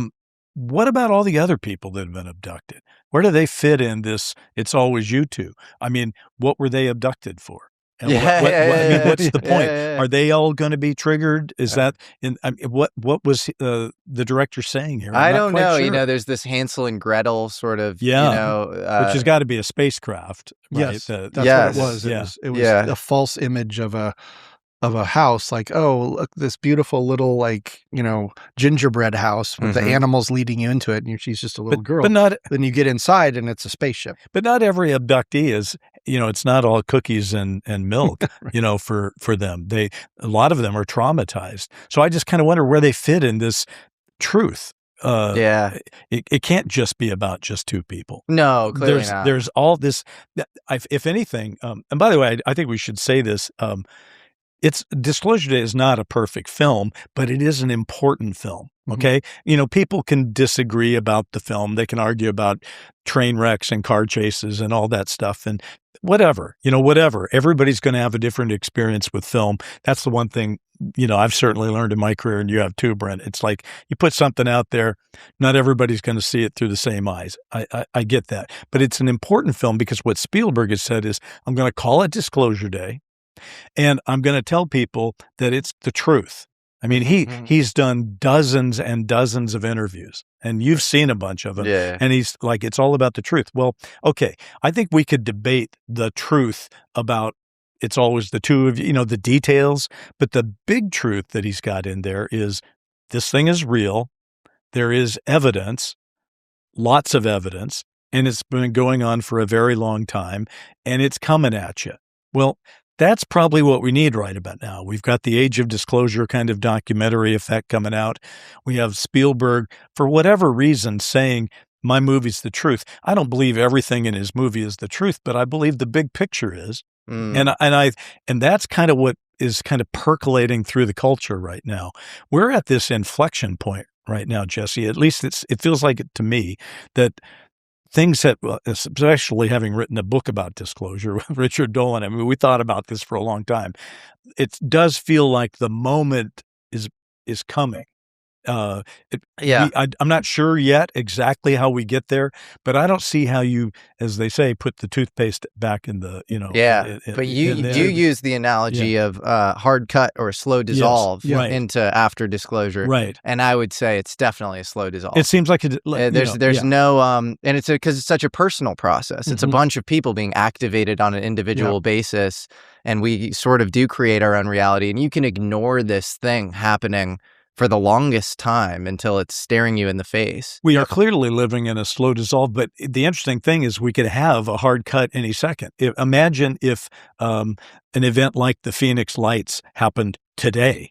Imagine if it happened, we're in Austin. Yes. Imagine tonight in Austin, a large triangular craft slowly goes over and everyone gets a good look at it and they take pictures. That's not going to be put away like the Phoenix think that's Lights. The part of the forcing function for some of these whistleblowers to come out is they're probably like, this stuff's gonna, get open source. The world is full of smartphones at this point. We have satellites everywhere. Have either of you seen the Netflix show Dark by any chance? Yes. Yeah, we talked about it. We went down a whole rabbit hole in one episode about that show, and so we went and watched a bunch. I binged it. I had barely heard of it, and then it came up. Well, there's a little backdrop. Then we should talk about the actual core concept. But at one point, Coulthart calls me up, and we'd have these signal chats and all that. I'm not violating his confidence or anything. This was a while ago, but he said that in the period of I think it was about a 2-week period, he had 3 separate independent sources. Okay, so they weren't. I mean, they could have been coordinated, I suppose, by unseen forces, too, right? But these were, his high-level people in the intelligence community, but they were not people in his mind who knew each other. They were separate and had been kept separate.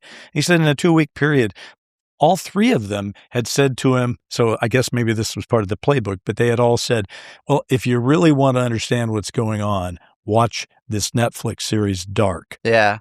Which is kind of crazy because I've got friends who have tried to watch Dark and they're like, I don't even know what's going on in that thing. It has the opposite effect for me. It freaks me out because it feels so true. It does. And some of these other things are like, they use ideas that seem true, and they're like, those are elements and threads and whatever. The Dark feels so close to the bone to me that it freaks me. I have like a visceral, almost allergic reaction to it. Yeah. But like also like I got to kind of peek a little bit, and I'm like, there's definitely something really true going on there. And what makes it so strange and unnerving is that you see that there's these multiple time frames. I believe there's 3 in the Dark series, and they're folding in on each other, and they do impact each other, but the future impacts the past. The past impacts the present. Yeah. The present impacts they're like multiverse split tests between people, and like somebody could, commit suicide in one timeline, and that affects this other timeline, and this weird. And so then they're like reality managers in a program involving nuclear and time manipulation. Yeah. And it's all comes down to these factions. One that wants to, again, that's kind of pro-apocalypse. One that sort of wants to deter the apocalypse. And it just feels very right. And to put it square into what, ufology is all about, what's a core concept? The risk of nuclear energy. Yep. Which seems, I don't know who all these others are, but they seem to be interested in nuclear power and nuclear weapons. They're extremely interested. And I always want to mention Robert Hastings' amazing work, who documents 160 plus, people who are on the PRP program and work at nuclear bases, PRP being personal reliability. They have to report if they're taking ibuprofen or anything, and they're, guarding the crown jewels of American defense, and they all see tic-tac, saucers, orbs. This is ubiquitous. It's all over the world. Yeah. You know what is it? Because we all have friends that are skeptics, and, that's okay. I mean, skeptic is fine. But the thing that really gets a lot of people when I'm talking to people and they're like, well, I don't know why.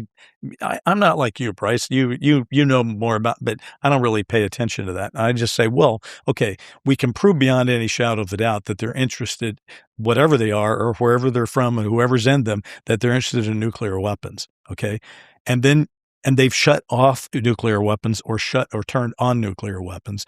And you got to say to yourself, do you really want to believe that the people we trust to fire nuclear weapons are so incompetent that they would lie about this? And the same thing about Roswell. It's like, were the people at Roswell, who were the only people running a nuclear bomber base in the world in 1947, were these intelligence community people at that base so stupid they couldn't tell the difference between a crashed saucer and a weather balloon? Yeah, right. And you can't believe that. You've changed your story 5 times now. The official story has changed so many times. Right. It's so laughable now. It's like, it was like, Russian, and there were these kids with like this sort of progeriatric disease where they were aging fast, so they look like gray aliens. Like, oh, come on, go with the mogul, weather balloon thing. Like, that's a great leap. Or they were crash dummies or whatever. I will say I want to give Spielberg props.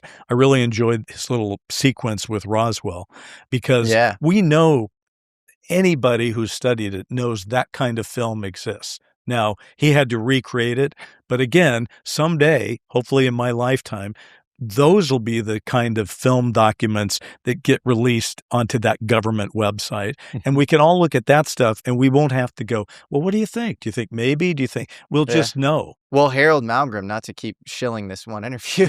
No, that was a great interview. It was great. Yeah. Oh, he was amazing. But he said that he saw footage of an alien, the one surviving being from Roswell, being interviewed, and the being, the gray alien, gave the intelligence community or whoever was interviewing that being the idea to shoot UFOs out of the sky using this X-ray projection system they used in the high-altitude nuclear tests of Bluegill Triple Prime. And which is crazy. That is totally nuts. So he told Pippa, that his daughter, Harold, You're right. And that he saw the video himself, and it's just so fascinating. Wow. I mean, that was but again, here's the problem. That was a great interview, by the way.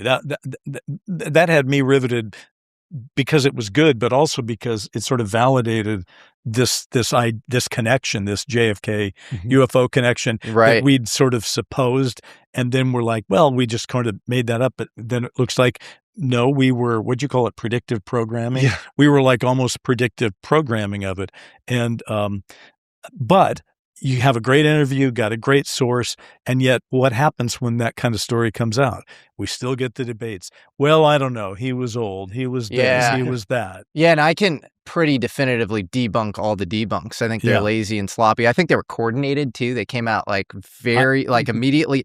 The research started when I did the interview, which was not public. Nobody knew I was doing that interview, save for a few people. And then it came out right after I did the interview. And there were all these things like, you could FOIA the guy's Q clearance, which is not the case if he was what I think he was intelligence-wise. I think he was probably not official cover CIA. He's very close with Richard Bissell, who's the deputy director of the CIA. Literally, I was in the interview holding Paul Mellon's walking stick, which he brought in, which Paul Mellon founded the CIA. So and he's talking about his best friend, Tom Farmer, who was CIA. So there are all these ways in which the guy would be pretty off record, covered his tracks. And it was just, there was this hit job written about him where it was like, I talked to an archivist and they had never heard of the guy and he wasn't in the room with LeMay. What do you mean? You don't get a report card around your conversation with LeMay during the Cuban Missile Crisis. It was so ridiculous. And then they changed his Wikipedia page, which is the first thing that a lot of people look at after they see an interview like that. And it just felt totally coordinated. I think it was. I mean, I remember sort of seeing your show and then saying, okay, what's the pushback? And it did feel like people were sort of gathering the wagons around. Right. I think that's probably going back to kind of just the concept of disclosure. That's one of the hardest things about disclosure, because I don't feel that there is an objective truth in all of this. I had mentioned before, a couple of times in my life, I've had these weird downloads that were not stories where I just kind of dropped up a story. It was more that voice just talking in my head. And there's been 3 of them. The first one that I ever got was, I was just out of high school and it didn't make any sense to me, was the voice was, reality is subjective. Now, this is before quantum physics. I didn't understand what that meant, but I remember getting just a sense of, oh, this will all make sense to you at some point. Don't focus on it now. We're just planting the seed. I think the problem is that Bryce and I have experienced this, even with JC. We both remember JC differently. Slightly. But that's telling, something that was so seminal to both of us. We have both different slight interpretations. So that Rashomon effect of true. Anything that happens, you see this a lot with people that have UFO experiences, right? When you're experiencing the phenomenon, you're seeing it through your filter, right? Yeah. And so it's an event and there's a consensus to it, but everyone takes home their own memories, right?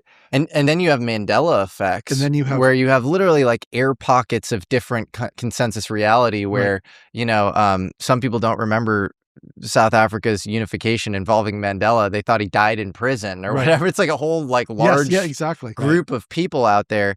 And then you get into what constitutes evidence for what actually happened. And in certain cases, you have physical evidence. Yeah. In other cases, you don't have any physical evidence. Correct. So then you get into these sort of tree falls in the woods, but nobody's there to hear it. Like, what does that mean?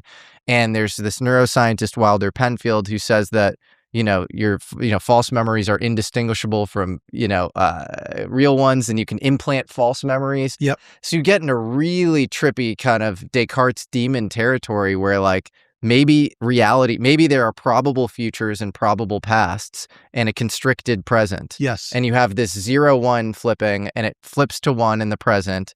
But the past is like a much wider probability range, and the future does too. And a lot of the quantum mechanics kind of godfathers flirted with ideas like this. And so, I think that's a model of reality that will become consensus. Yeah. So really quickly, because it jumps on what you just said. The second one I got, which was the download, was you have everything you need, right? And what I took that to mean was it was about me. But in the years past, and I was shown some weird images and whatnot. And what I take that to mean is that we don't need all of the technology we use to manifest the powers we already have, right? The internet connects us to a body of knowledge. It's a manifestation of the collective consciousness. And all our communication tools allow us to talk to people we can't see thousands of miles away or whatever. We use those because we don't believe we really have the powers. But guess what? We built all of this stuff collectively with our own intelligence, and it represents for us in a material world how we can do all of the things that we actually can do, but without letting go of those things, right? So to me, that's the thing. Everything we have, and by the way, Emily Blunt's character, when she's activated, she suddenly can see things and make people, feel other people, and all of these things that would make the world a very different place if everyone was activated.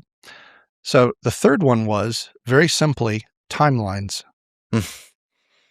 Okay? And it came to me at a place where my whole world shattered for 2 hours, where I was experiencing multiple timelines. Really? And it was the singular, most scary, disturbing experience in my life. How did you experience multiple timelines? Well, I was, and this is the Keel factor, I was researching the formula, the thing that the guy gave us. We lost it for years. It was lost for years. Well, how'd you get it back? Well, that's a whole crazy story. Okay. Ultimately, Bryce... We will tell you that in a second, because that's a good story. Yeah, Bryce will tell that part of the story. But what happened was that it's back in my life where everyone's trying to make sense of it. I'm at an Airbnb in LA one night, and I'm researching it because we're going to be doing a podcast, and I'm thinking, we haven't figured out when are we going to talk about it. We're waiting for all this research to come in. So I'm doing some of my own research, and all of a sudden I see, I get a chime on my, my Slack, and my day job is I'm working on a Call of Duty game. I can't talk about it, but there's people all over the world working on Call of Duty at all times. So it's kind of funny. We can talk about the nature of reality, but don't talk about Call of Duty. Okay, I cannot disclose Call of Duty. So, but I get this chime on my laptop as I'm researching, and it's at like 1 a.m. So somebody in Europe or whatever has come online, and they're sending me a message having a question about something. So I read the question, and I'm like, well, I'm up, right? So I'll answer it. So I go back to my research, and all of a sudden, ping, I come back, and it's like the person's like, what you said makes no sense. I'm like, okay, well, maybe I'm tired. Let me read what I said. I'm like, well, that's not what I just wrote. That's not what I wrote. And I'm like, okay. So I correct it, and I send it back, and then comes back, and he's like, now you're really confusing me. And I look and I read it again, and it's like, nothing that I have. Now, first of all, his original message is different now. And I'm like, okay, this is weird. Am I really tired, right? Am I hallucinating? What's going on? So I go and okay, hold on. I go to another Slack channel, and I'm like, okay, I'm going to go to like my creative director. We're talking all the time. So I go and I start reading the messages, and like, I don't recognize our conversation. We're talking about things I've never heard of before. And what are you talking about? The game, but levels that weren't built. Like, just, it's all like, he knows me. I'm having that relationship, but this is not the reality that I am living in. How do you get back to your reality? So I'm like, now I'm starting to get like a little like shaky, like either A, I'm having a psychotic break, which I can never discount. Or I'm thinking to myself, do people become like, get Alzheimer's like overnight? Does that, or like, is there, I kept thinking, wait, no, it's early onset. Like what is happening to me? So I'm like, okay, I'm not going to look at this laptop, because then I'm thinking, oh, you know what? Somebody out there is screwing with us. We are watching you. Someone's messing with me, right? So I go to a different device. I go to my phone. I'm thinking, okay, I'm going to look at the text from my wife. Like I can trust that, right? So I look on the phone, and we're talking about a dog we don't have. What? We have a dog, but it's not the dog. So now I'm like, okay, so 2 devices are polluted with things that I can't comprehend. And I'm starting to really freak out now.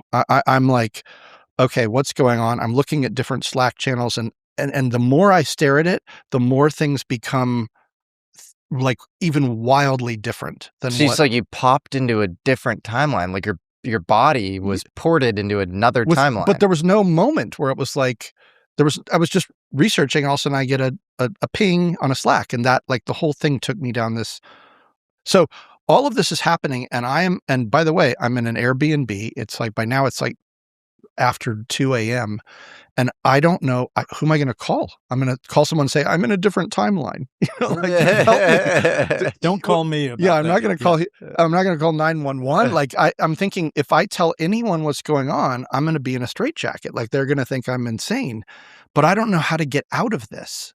So I get up and I'm walking around, and I'm like, I'm checking. I'm like, okay, my heart's fine. Like I'm doing things like I'm pinching myself. I'm not dreaming. I'm doing all these checks just to make sure this is really happening, and it really is. And every time I go back to the computer, it keeps changing.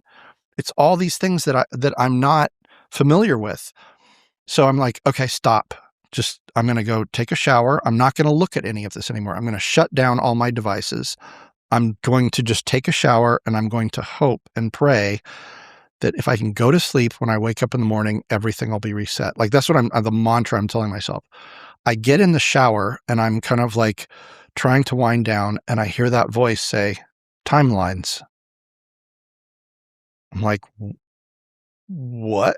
Why did you feel the need to show me? Like, I did not like that at all.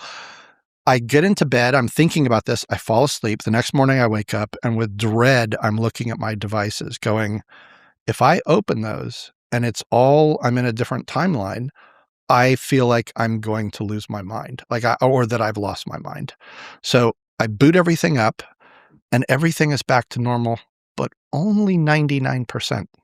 There's a few weird little references that feel like artifacts left over from another timeline, or that I've gone to a timeline that's almost close to mine. Whoa. But it's not 100%. Had to be reconciled. But it was good enough for me.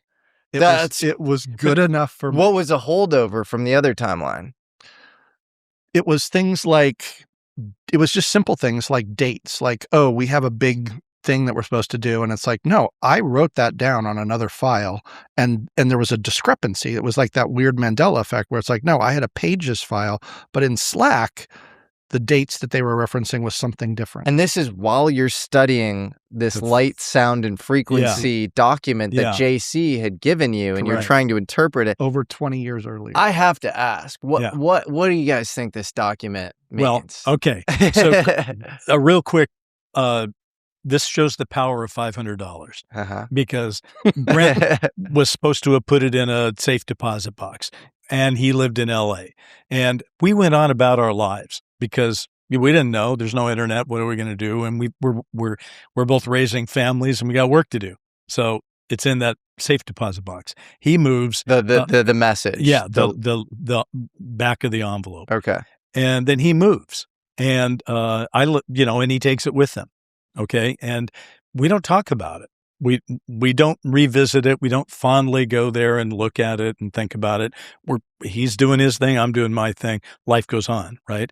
And I guess this is 2.5 years ago, I decided I was going to write a book about Hollywood and UFOs. I was calling it Strange Visitors.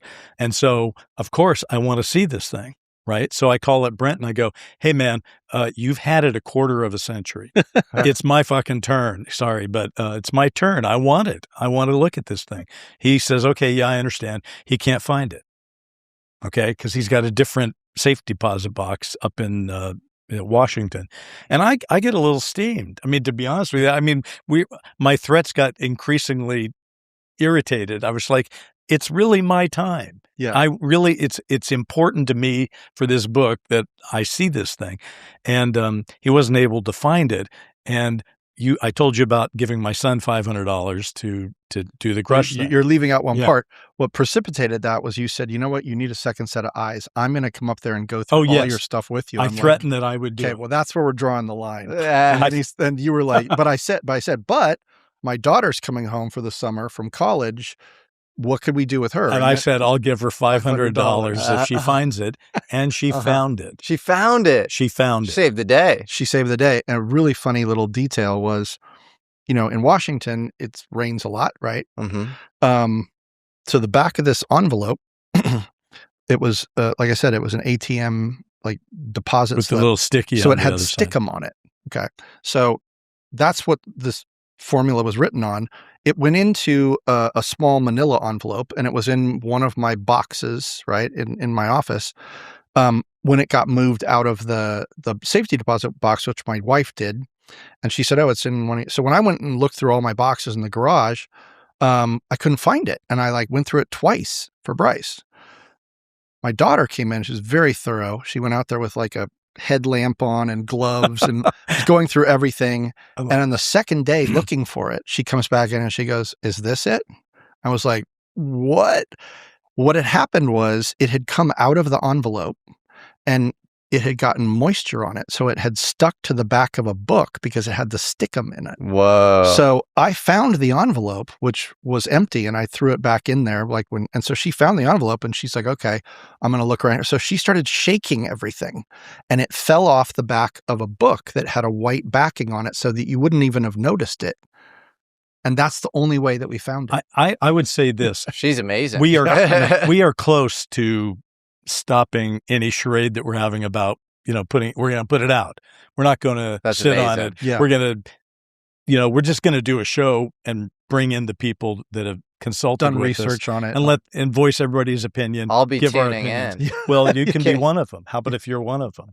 Please. Yeah. We'll send it to you and we'll let you do some. Oh, that'd be awesome. I'd be honored. I think the thing that is we're working through right now is to look at it in one way. You go, okay, I could interpret that as something about consciousness or whatever. Mm-hmm. I think you could make that argument that what you see there. And by the way, it's oddly similar to the Tesla quote. Yes. Yeah. Everything very similar. is frequency. Yes. Yeah. If you want to understand the secrets of the universe, is what he says. Yes. Think about energy, vibration, and frequency. Yep. So this guy, JC, might have been a Tesla devotee. Who knows? But as I look at the thing, I do think consciousness is part of what it's trying to make. But then it's math and it's more like hieroglyphics. It's not hieroglyphics. It's not hieroglyphics. It's not Egypt or anything like that. It's one of the first pieces of research we got back on it was like a 20-page thing, whatever, that broke into the three main ways to interpret it are astral dynamics, quantum physics, and transcendentalism. Oh. But now here's the way I kind of look at it is you look at this envelope, and by the way, it is exactly the envelope. I mean, when I saw it, I went, that's it. And we have other people that we showed it to at the office who also, there's been no switcheroo. It's the thing. I didn't sketch it, a new one. Nobody sketched a new one. But when I look at it with fresh eyes today, knowing what I know now, I do feel a consciousness part of it. But what I'm having trouble, and I don't know about Brent and I haven't spoken about this yet, I'm having trouble reconciling the concept that the secrets of the universe are sound, light, and frequency, and how that relates to what I'm seeing in the we'll call it, for lack of anything better, the formula. In other words, if you just gave me the formula, I probably already have a good concept. But now I'm saying, JC said, it's the secrets of the universe, sound, light, and frequency, and here's this thing I wrote. Those are three different inputs: secrets of the universe, sound, light, and frequency, and this written thing. So my brain is only human. I'm only able to perceive it on the level that I can perceive it. Is it only hieroglyphics? It's not hieroglyphics. That's what it looks like. There are symbols that are common symbols. Okay. These are not where you go, wow, where is that from? No. Can you give us one example? Yeah. One of them, the bottom one is a blacked in box. Right. Okay. There's also the what is it? The symbol for ohm. Ah, yeah. Is in there. Inverted. Wow. So there's a very weird quality. You and I told Jesse more than anybody. I know. So, yeah, well, but that's fine. Like Jesse deserves it. We're giving you a little teaser. Please get back to us with your assessment. Yeah. I'll tell you. We would like to know. Yeah, but decoded on the spot. I think it's important to point out, like, when people look at it, there is a Rorschach test to it. Like people can see something immediately, and other people go, this is the most impenetrable weird thing I can imagine. I would like to just publicly make this offer right now. I'd like you to be one of our panel. Please. I'd be so honored. I would like, all you have to do is we'll send it to you. Don't put it on your show yet. Oh yeah. Give us your input.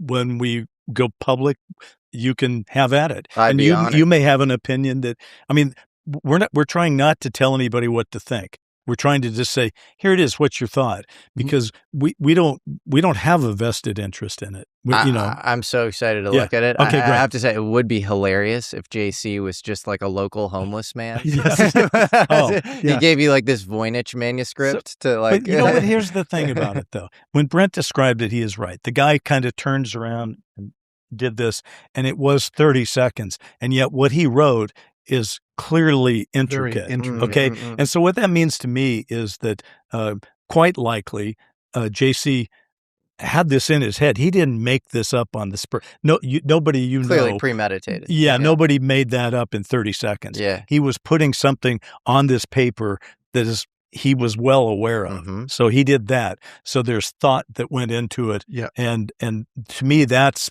the forethought is what's interesting, because if he is or was, if he's alive now, or if he was the guy he said he was back then he was deep into, talking about the nature of UFO reality, and this is something he felt would cinch his case. And that's right. He gave it to you guys with the implication being that it would be vindicated decades later. And you know how it was? How was it? When we got it, it was the 90s, mid-90s, like 96, 97? Yeah, 96. September 21st, 1996. So the internet wasn't capable of searching images at the time. So we had this incomprehensible formula thing, but we had sound, light, and frequency, secrets of the universe. So what I would do is every couple months, year, whatever, I would Google with quotes, sound, light, and frequency, sound, light, and frequency. And there was no hits, right? The first time that I got a hit on that exact phrase in that order was in 2012, about 15 years, in a white paper for the discovery of the God particle. Whoa. Yeah. Interesting. That's interesting. So it was on the CERN server, and it was something about the sonification of the God particle. Ah. And it listed sound, light, and frequency. Now, again, this is one of those weird coincidence things. Could JC have just said this crazy thing with a bunch of chutzpah, like, I'm going to give these guys some crazy talk, and then suddenly, about 15 years later, sound, light, and frequency is tied to a seminal piece of quantum physics, the discovery of the God particle. So fascinating. I don't know how to explain that. I don't either. Well, I hope we can decode it. We will. Figure it out.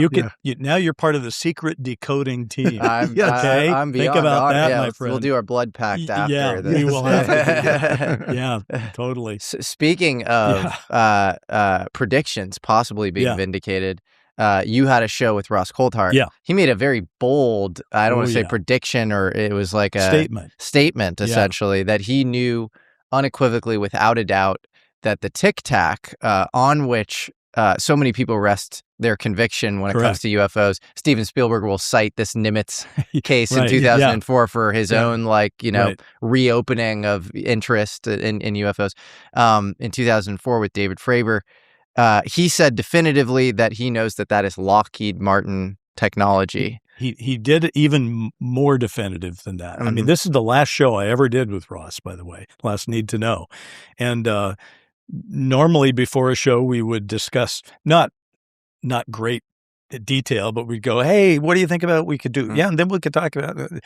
Okay, let's go. Right. It's so a little bit, but we didn't have time to do that or didn't do that on this episode. And during the visual part of the episode, you can see Ross looking off like he's looking at a monitor or something. And we're talking about other things, particularly the Chinese drone explanation, right? And then about 3/4 of the way in, he turns away and he goes, Bryce, I can now state, this is the quote, I can now state categorically that the Tic Tac is Lockheed Martin technology. I'm going to leave you with one thought today, Bryce. I now know categorically that the Tic Tac is Lockheed Martin technology. Okay. And if you watch the video, you see me literally go, oh boy. I mean, I just literally, it shocked me. And you think him looking off was it sure looks like inbound communication confirming that it looks to him to me that way, but I mean, he never said that was the case. Whoa. And then, so I kind of, first of all, that kind of violates the etiquette rules of co-hosting, to just sort of throw some, but that's okay. I mean, we're grown-ups. We did that all the time. We would sort of challenge each other, and that was fine. But then we talked for a little bit because I was trying to organize my thoughts, how to even respond to that. And then he said it again, and he said, I can now state categorically that the Tic Tac is Lockheed Martin technology. So the same exact words twice, right? And I mean, I haven't actually talked about this, but I will just say this. Afterwards, we got off the air and I said, that's such a shocking thing that you said. And I didn't have any time to prepare for it. I think we should do an immediate new show and I should be able to talk to you and interview you about why you make that statement. And he said he wouldn't do it. And we stopped recording together. Got it. Well, that's a bummer. Yeah. But I mean, Ross remains a friend, but this was just a thing that happened, I mean, it's like, and listen, I'm not saying he might not be, I mean, he could be right. I mean, that's possible, but in the immediate aftermath, at the time he said it, it did not feel right to me. It just felt like I have a hard time believing that the thing that you always want to know, described. You always want to know how the person knows. Yeah, if you're going to tell me that, then you're a journalist. I mean, he's always talking about journalistic rigor, which I admire him for. He does have journalistic rigor. So of course, you don't want to burn your sources. And of course, he also talks about protecting sources. I'm all in favor of that. But then it's kind of on the source as well. Like it's for something that categorical where so many people's conviction in the whole UFO thing rests on that one case where you have FLIR data, confiscated radar, and a bunch of eyewitnesses. Right. All seem super matter of fact, incredible. It's like you kind of have to give the audience something as to how you got there. I think so. And I'm saying this is a huge Ross Coulthart fan. Yeah. I think he's done foundational reporting. I was honored to work with him. Don't get me wrong. I learned a lot of stuff from him, and I wouldn't have been involved in the David Grusch thing without Ross's, sponsorship into that little society. So I'm nothing but good things about that. But I do think if you're going to talk about journalistic rigor, what's good for the goose, good for the gander, as they say, right? So in other words, if that's your plan, then if you make a statement like that, then you got to defend it with journalistic rigor, not later having your producer ask you a question from somebody. You got to talk about it. I don't know what he would say about it right now. You should have him on and you should ask him. I'd love to. I'd love to have him back. I had a great interview with him and, Oh, yeah. Yeah. It's first of all, he's entertaining as hell. Yeah. Okay. Yeah. And I know he has good sources. Oh, he has great sources. Right? He's done he's kind of the tip of the spear on the investigative side. Absolutely. Like he really puts himself in harm's way to get all sorts of crazy, interesting stories. He's completely admirable in the way he does that. And then it's interesting on the Nimitz thing. It's like the thing was flying in ways that craft never could. Actually, I interviewed this old, I guess, NSA director of research, this guy, Eric Hazeltine.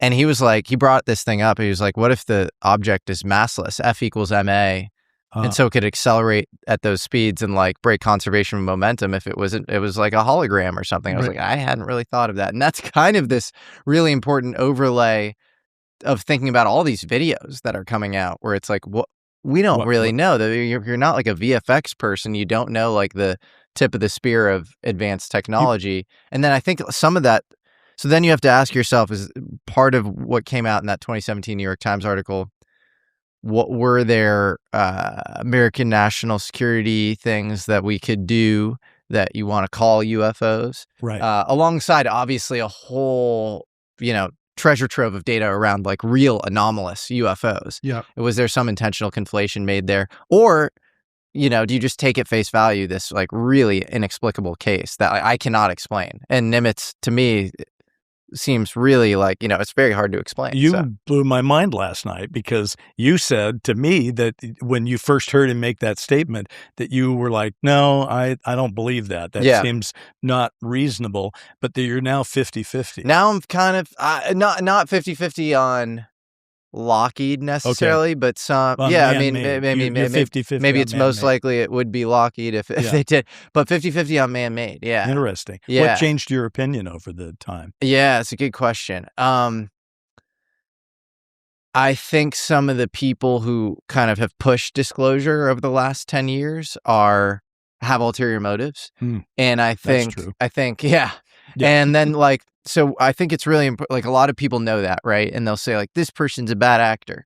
And I'm like, but where's the daylight between you and them on the substance? And like, they can't answer. So like, but they were on the crash retrieval program and now they want to out it. And like, that doesn't make sense. That makes no sense at all. So the thing that would make more sense would be some sort of advanced, capability.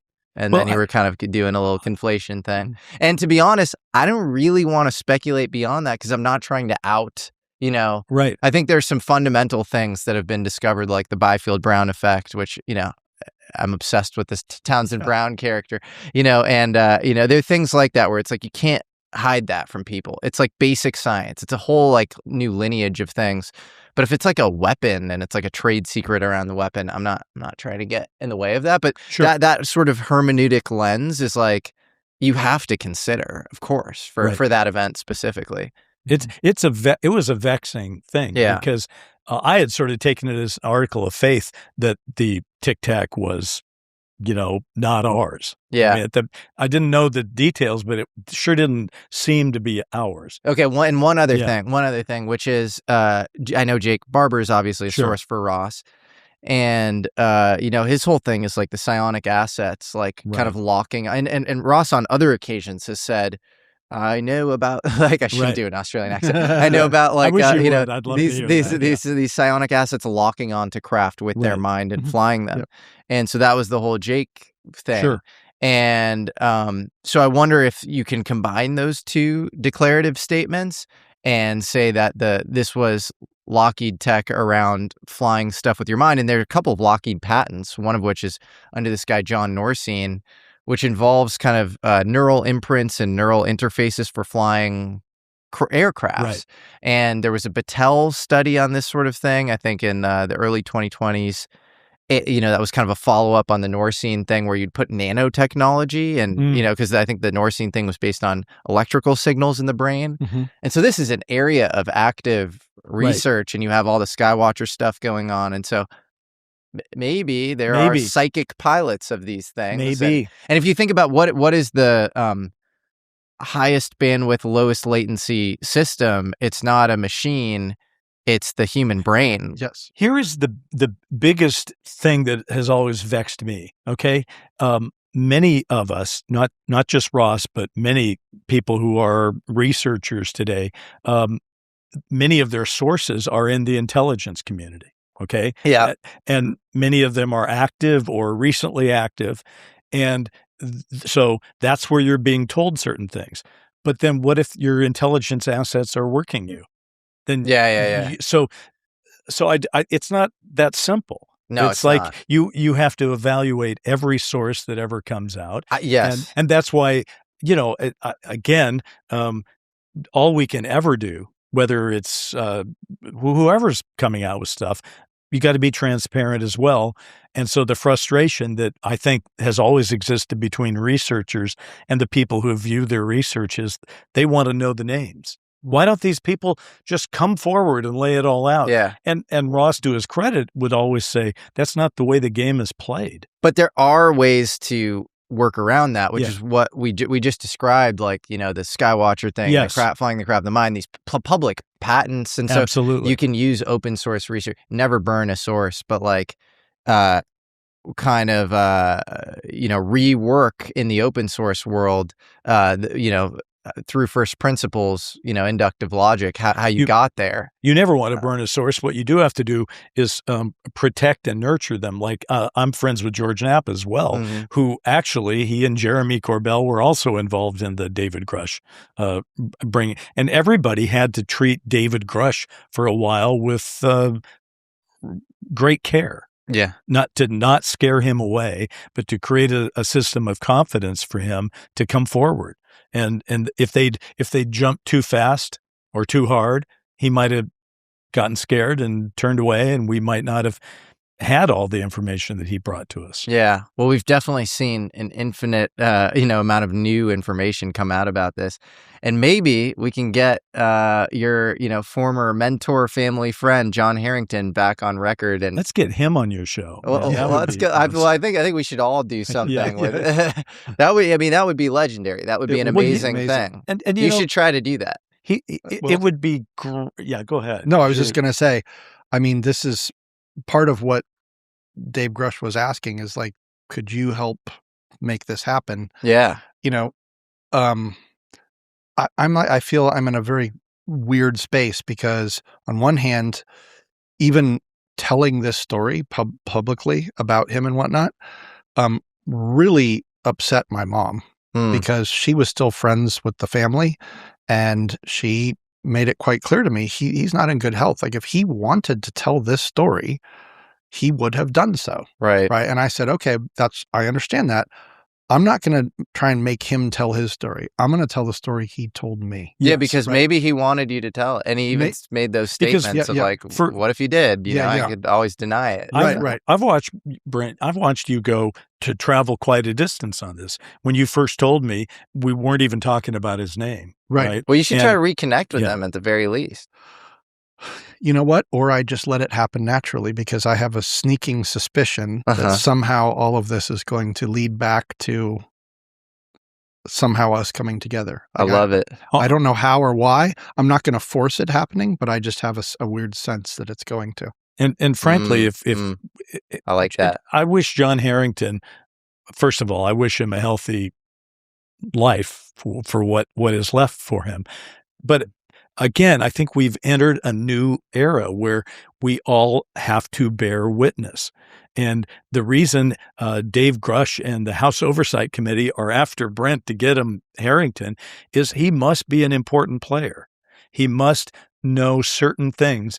And I almost got lost in what you were saying, Brent, but why does Grusch want Herring to talk to him? He wants the oral history because according to Grusch, which is not something I've seen widely talked about, many documents from a certain period of history where Herrington was active in the Reagan administration have gone missing. Whoa. They're gone. Okay. And so what they're trying to do is establish the timeline, if you will, but also what was known. And, your story is interesting, but it raises 1,000 million questions. And the only guy who can answer them at this point is John. So I hope he does reconsider. I think that would be a patriot at this stage of our country's history. That would make him a true patriot. I love it. Well, on that aspirational note, this has been a really amazing, just whirlwind of, I don't know how long we spent, but this was awesome. Bryce, Brent, I can't wait for, your podcast to fully come out. I think there's one show out right now. No, we've done the first half of season. Okay. And so we've sort of told our Dark Skies sidebar. Now we're more into the active investigation of trying to find others and pull it into one big narrative. Okay. Yeah. Sound, light, and frequency. Everybody go check it out. Appreciate that. Anything else you guys want to plug? Or No. We're both interested in doing other things. We are doing other things.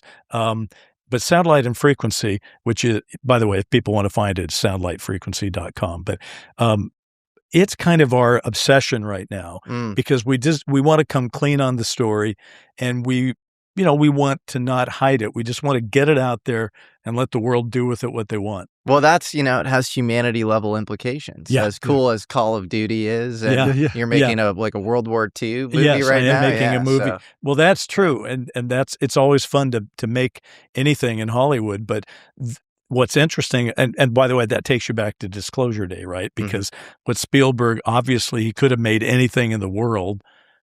And he may not be making a lot more in the future. This might be it. He said last night at the thing that you and I were watching in the live interview at the IMAX, he was acting like, it takes a lot to get me out of the house these days. Yeah. Right? Isn't that what he was saying? He did, so who knows if he's getting out of the house again? Yeah. This might be his last statement. Yeah. Anyway. All right. We enjoyed it. Yeah. Thank you. Thank you so much. This was a blast. It was so cool. All right. All right.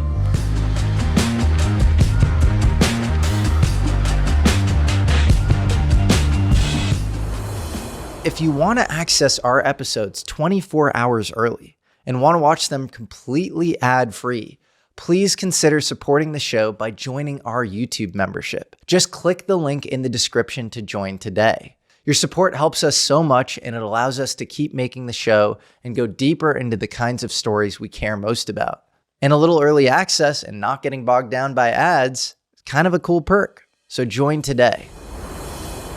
If you've made it this far in the show, then I know you care enough to hear about this. Our show, American Alchemy, is growing super fast. It's bursting at the seams. We are looking for an amazing editor to join the team. If you're an experienced YouTube editor, podcast editor, trailer editor, or documentary style editor, maybe you're even a traditional Hollywood editor and you're just really into our content, and you want to work on some of the most mind-bending stories in the world, we really want to hear from you. We're especially looking for people who are deep into the content and who have a real editorial eye. Someone who can dig through long and sometimes dense conversations, find the most powerful moments, build tension, create great hooks. Basically, people who can turn these raw conversations into very high quality, almost cinematic episodes. Strong technical skills are a prerequisite, but especially for the documentaries we make, we really need somebody with taste who has strong instincts around pacing, music, sound design, story structure, all the things. And big bonus points if you're genuinely into UFOs, consciousness, frontier science, and big questions about the nature of reality. So if you're a strong, experienced editor and you know how to keep audiences engaged, and you want to work with us on some of the coolest stories in the world, please email all your relevant work and your application to apply@jessemichaelsmedia.com. And if you have a friend who would be great for this role, please let them know. Thank you so much, and we look forward to hearing from you and maybe working with you.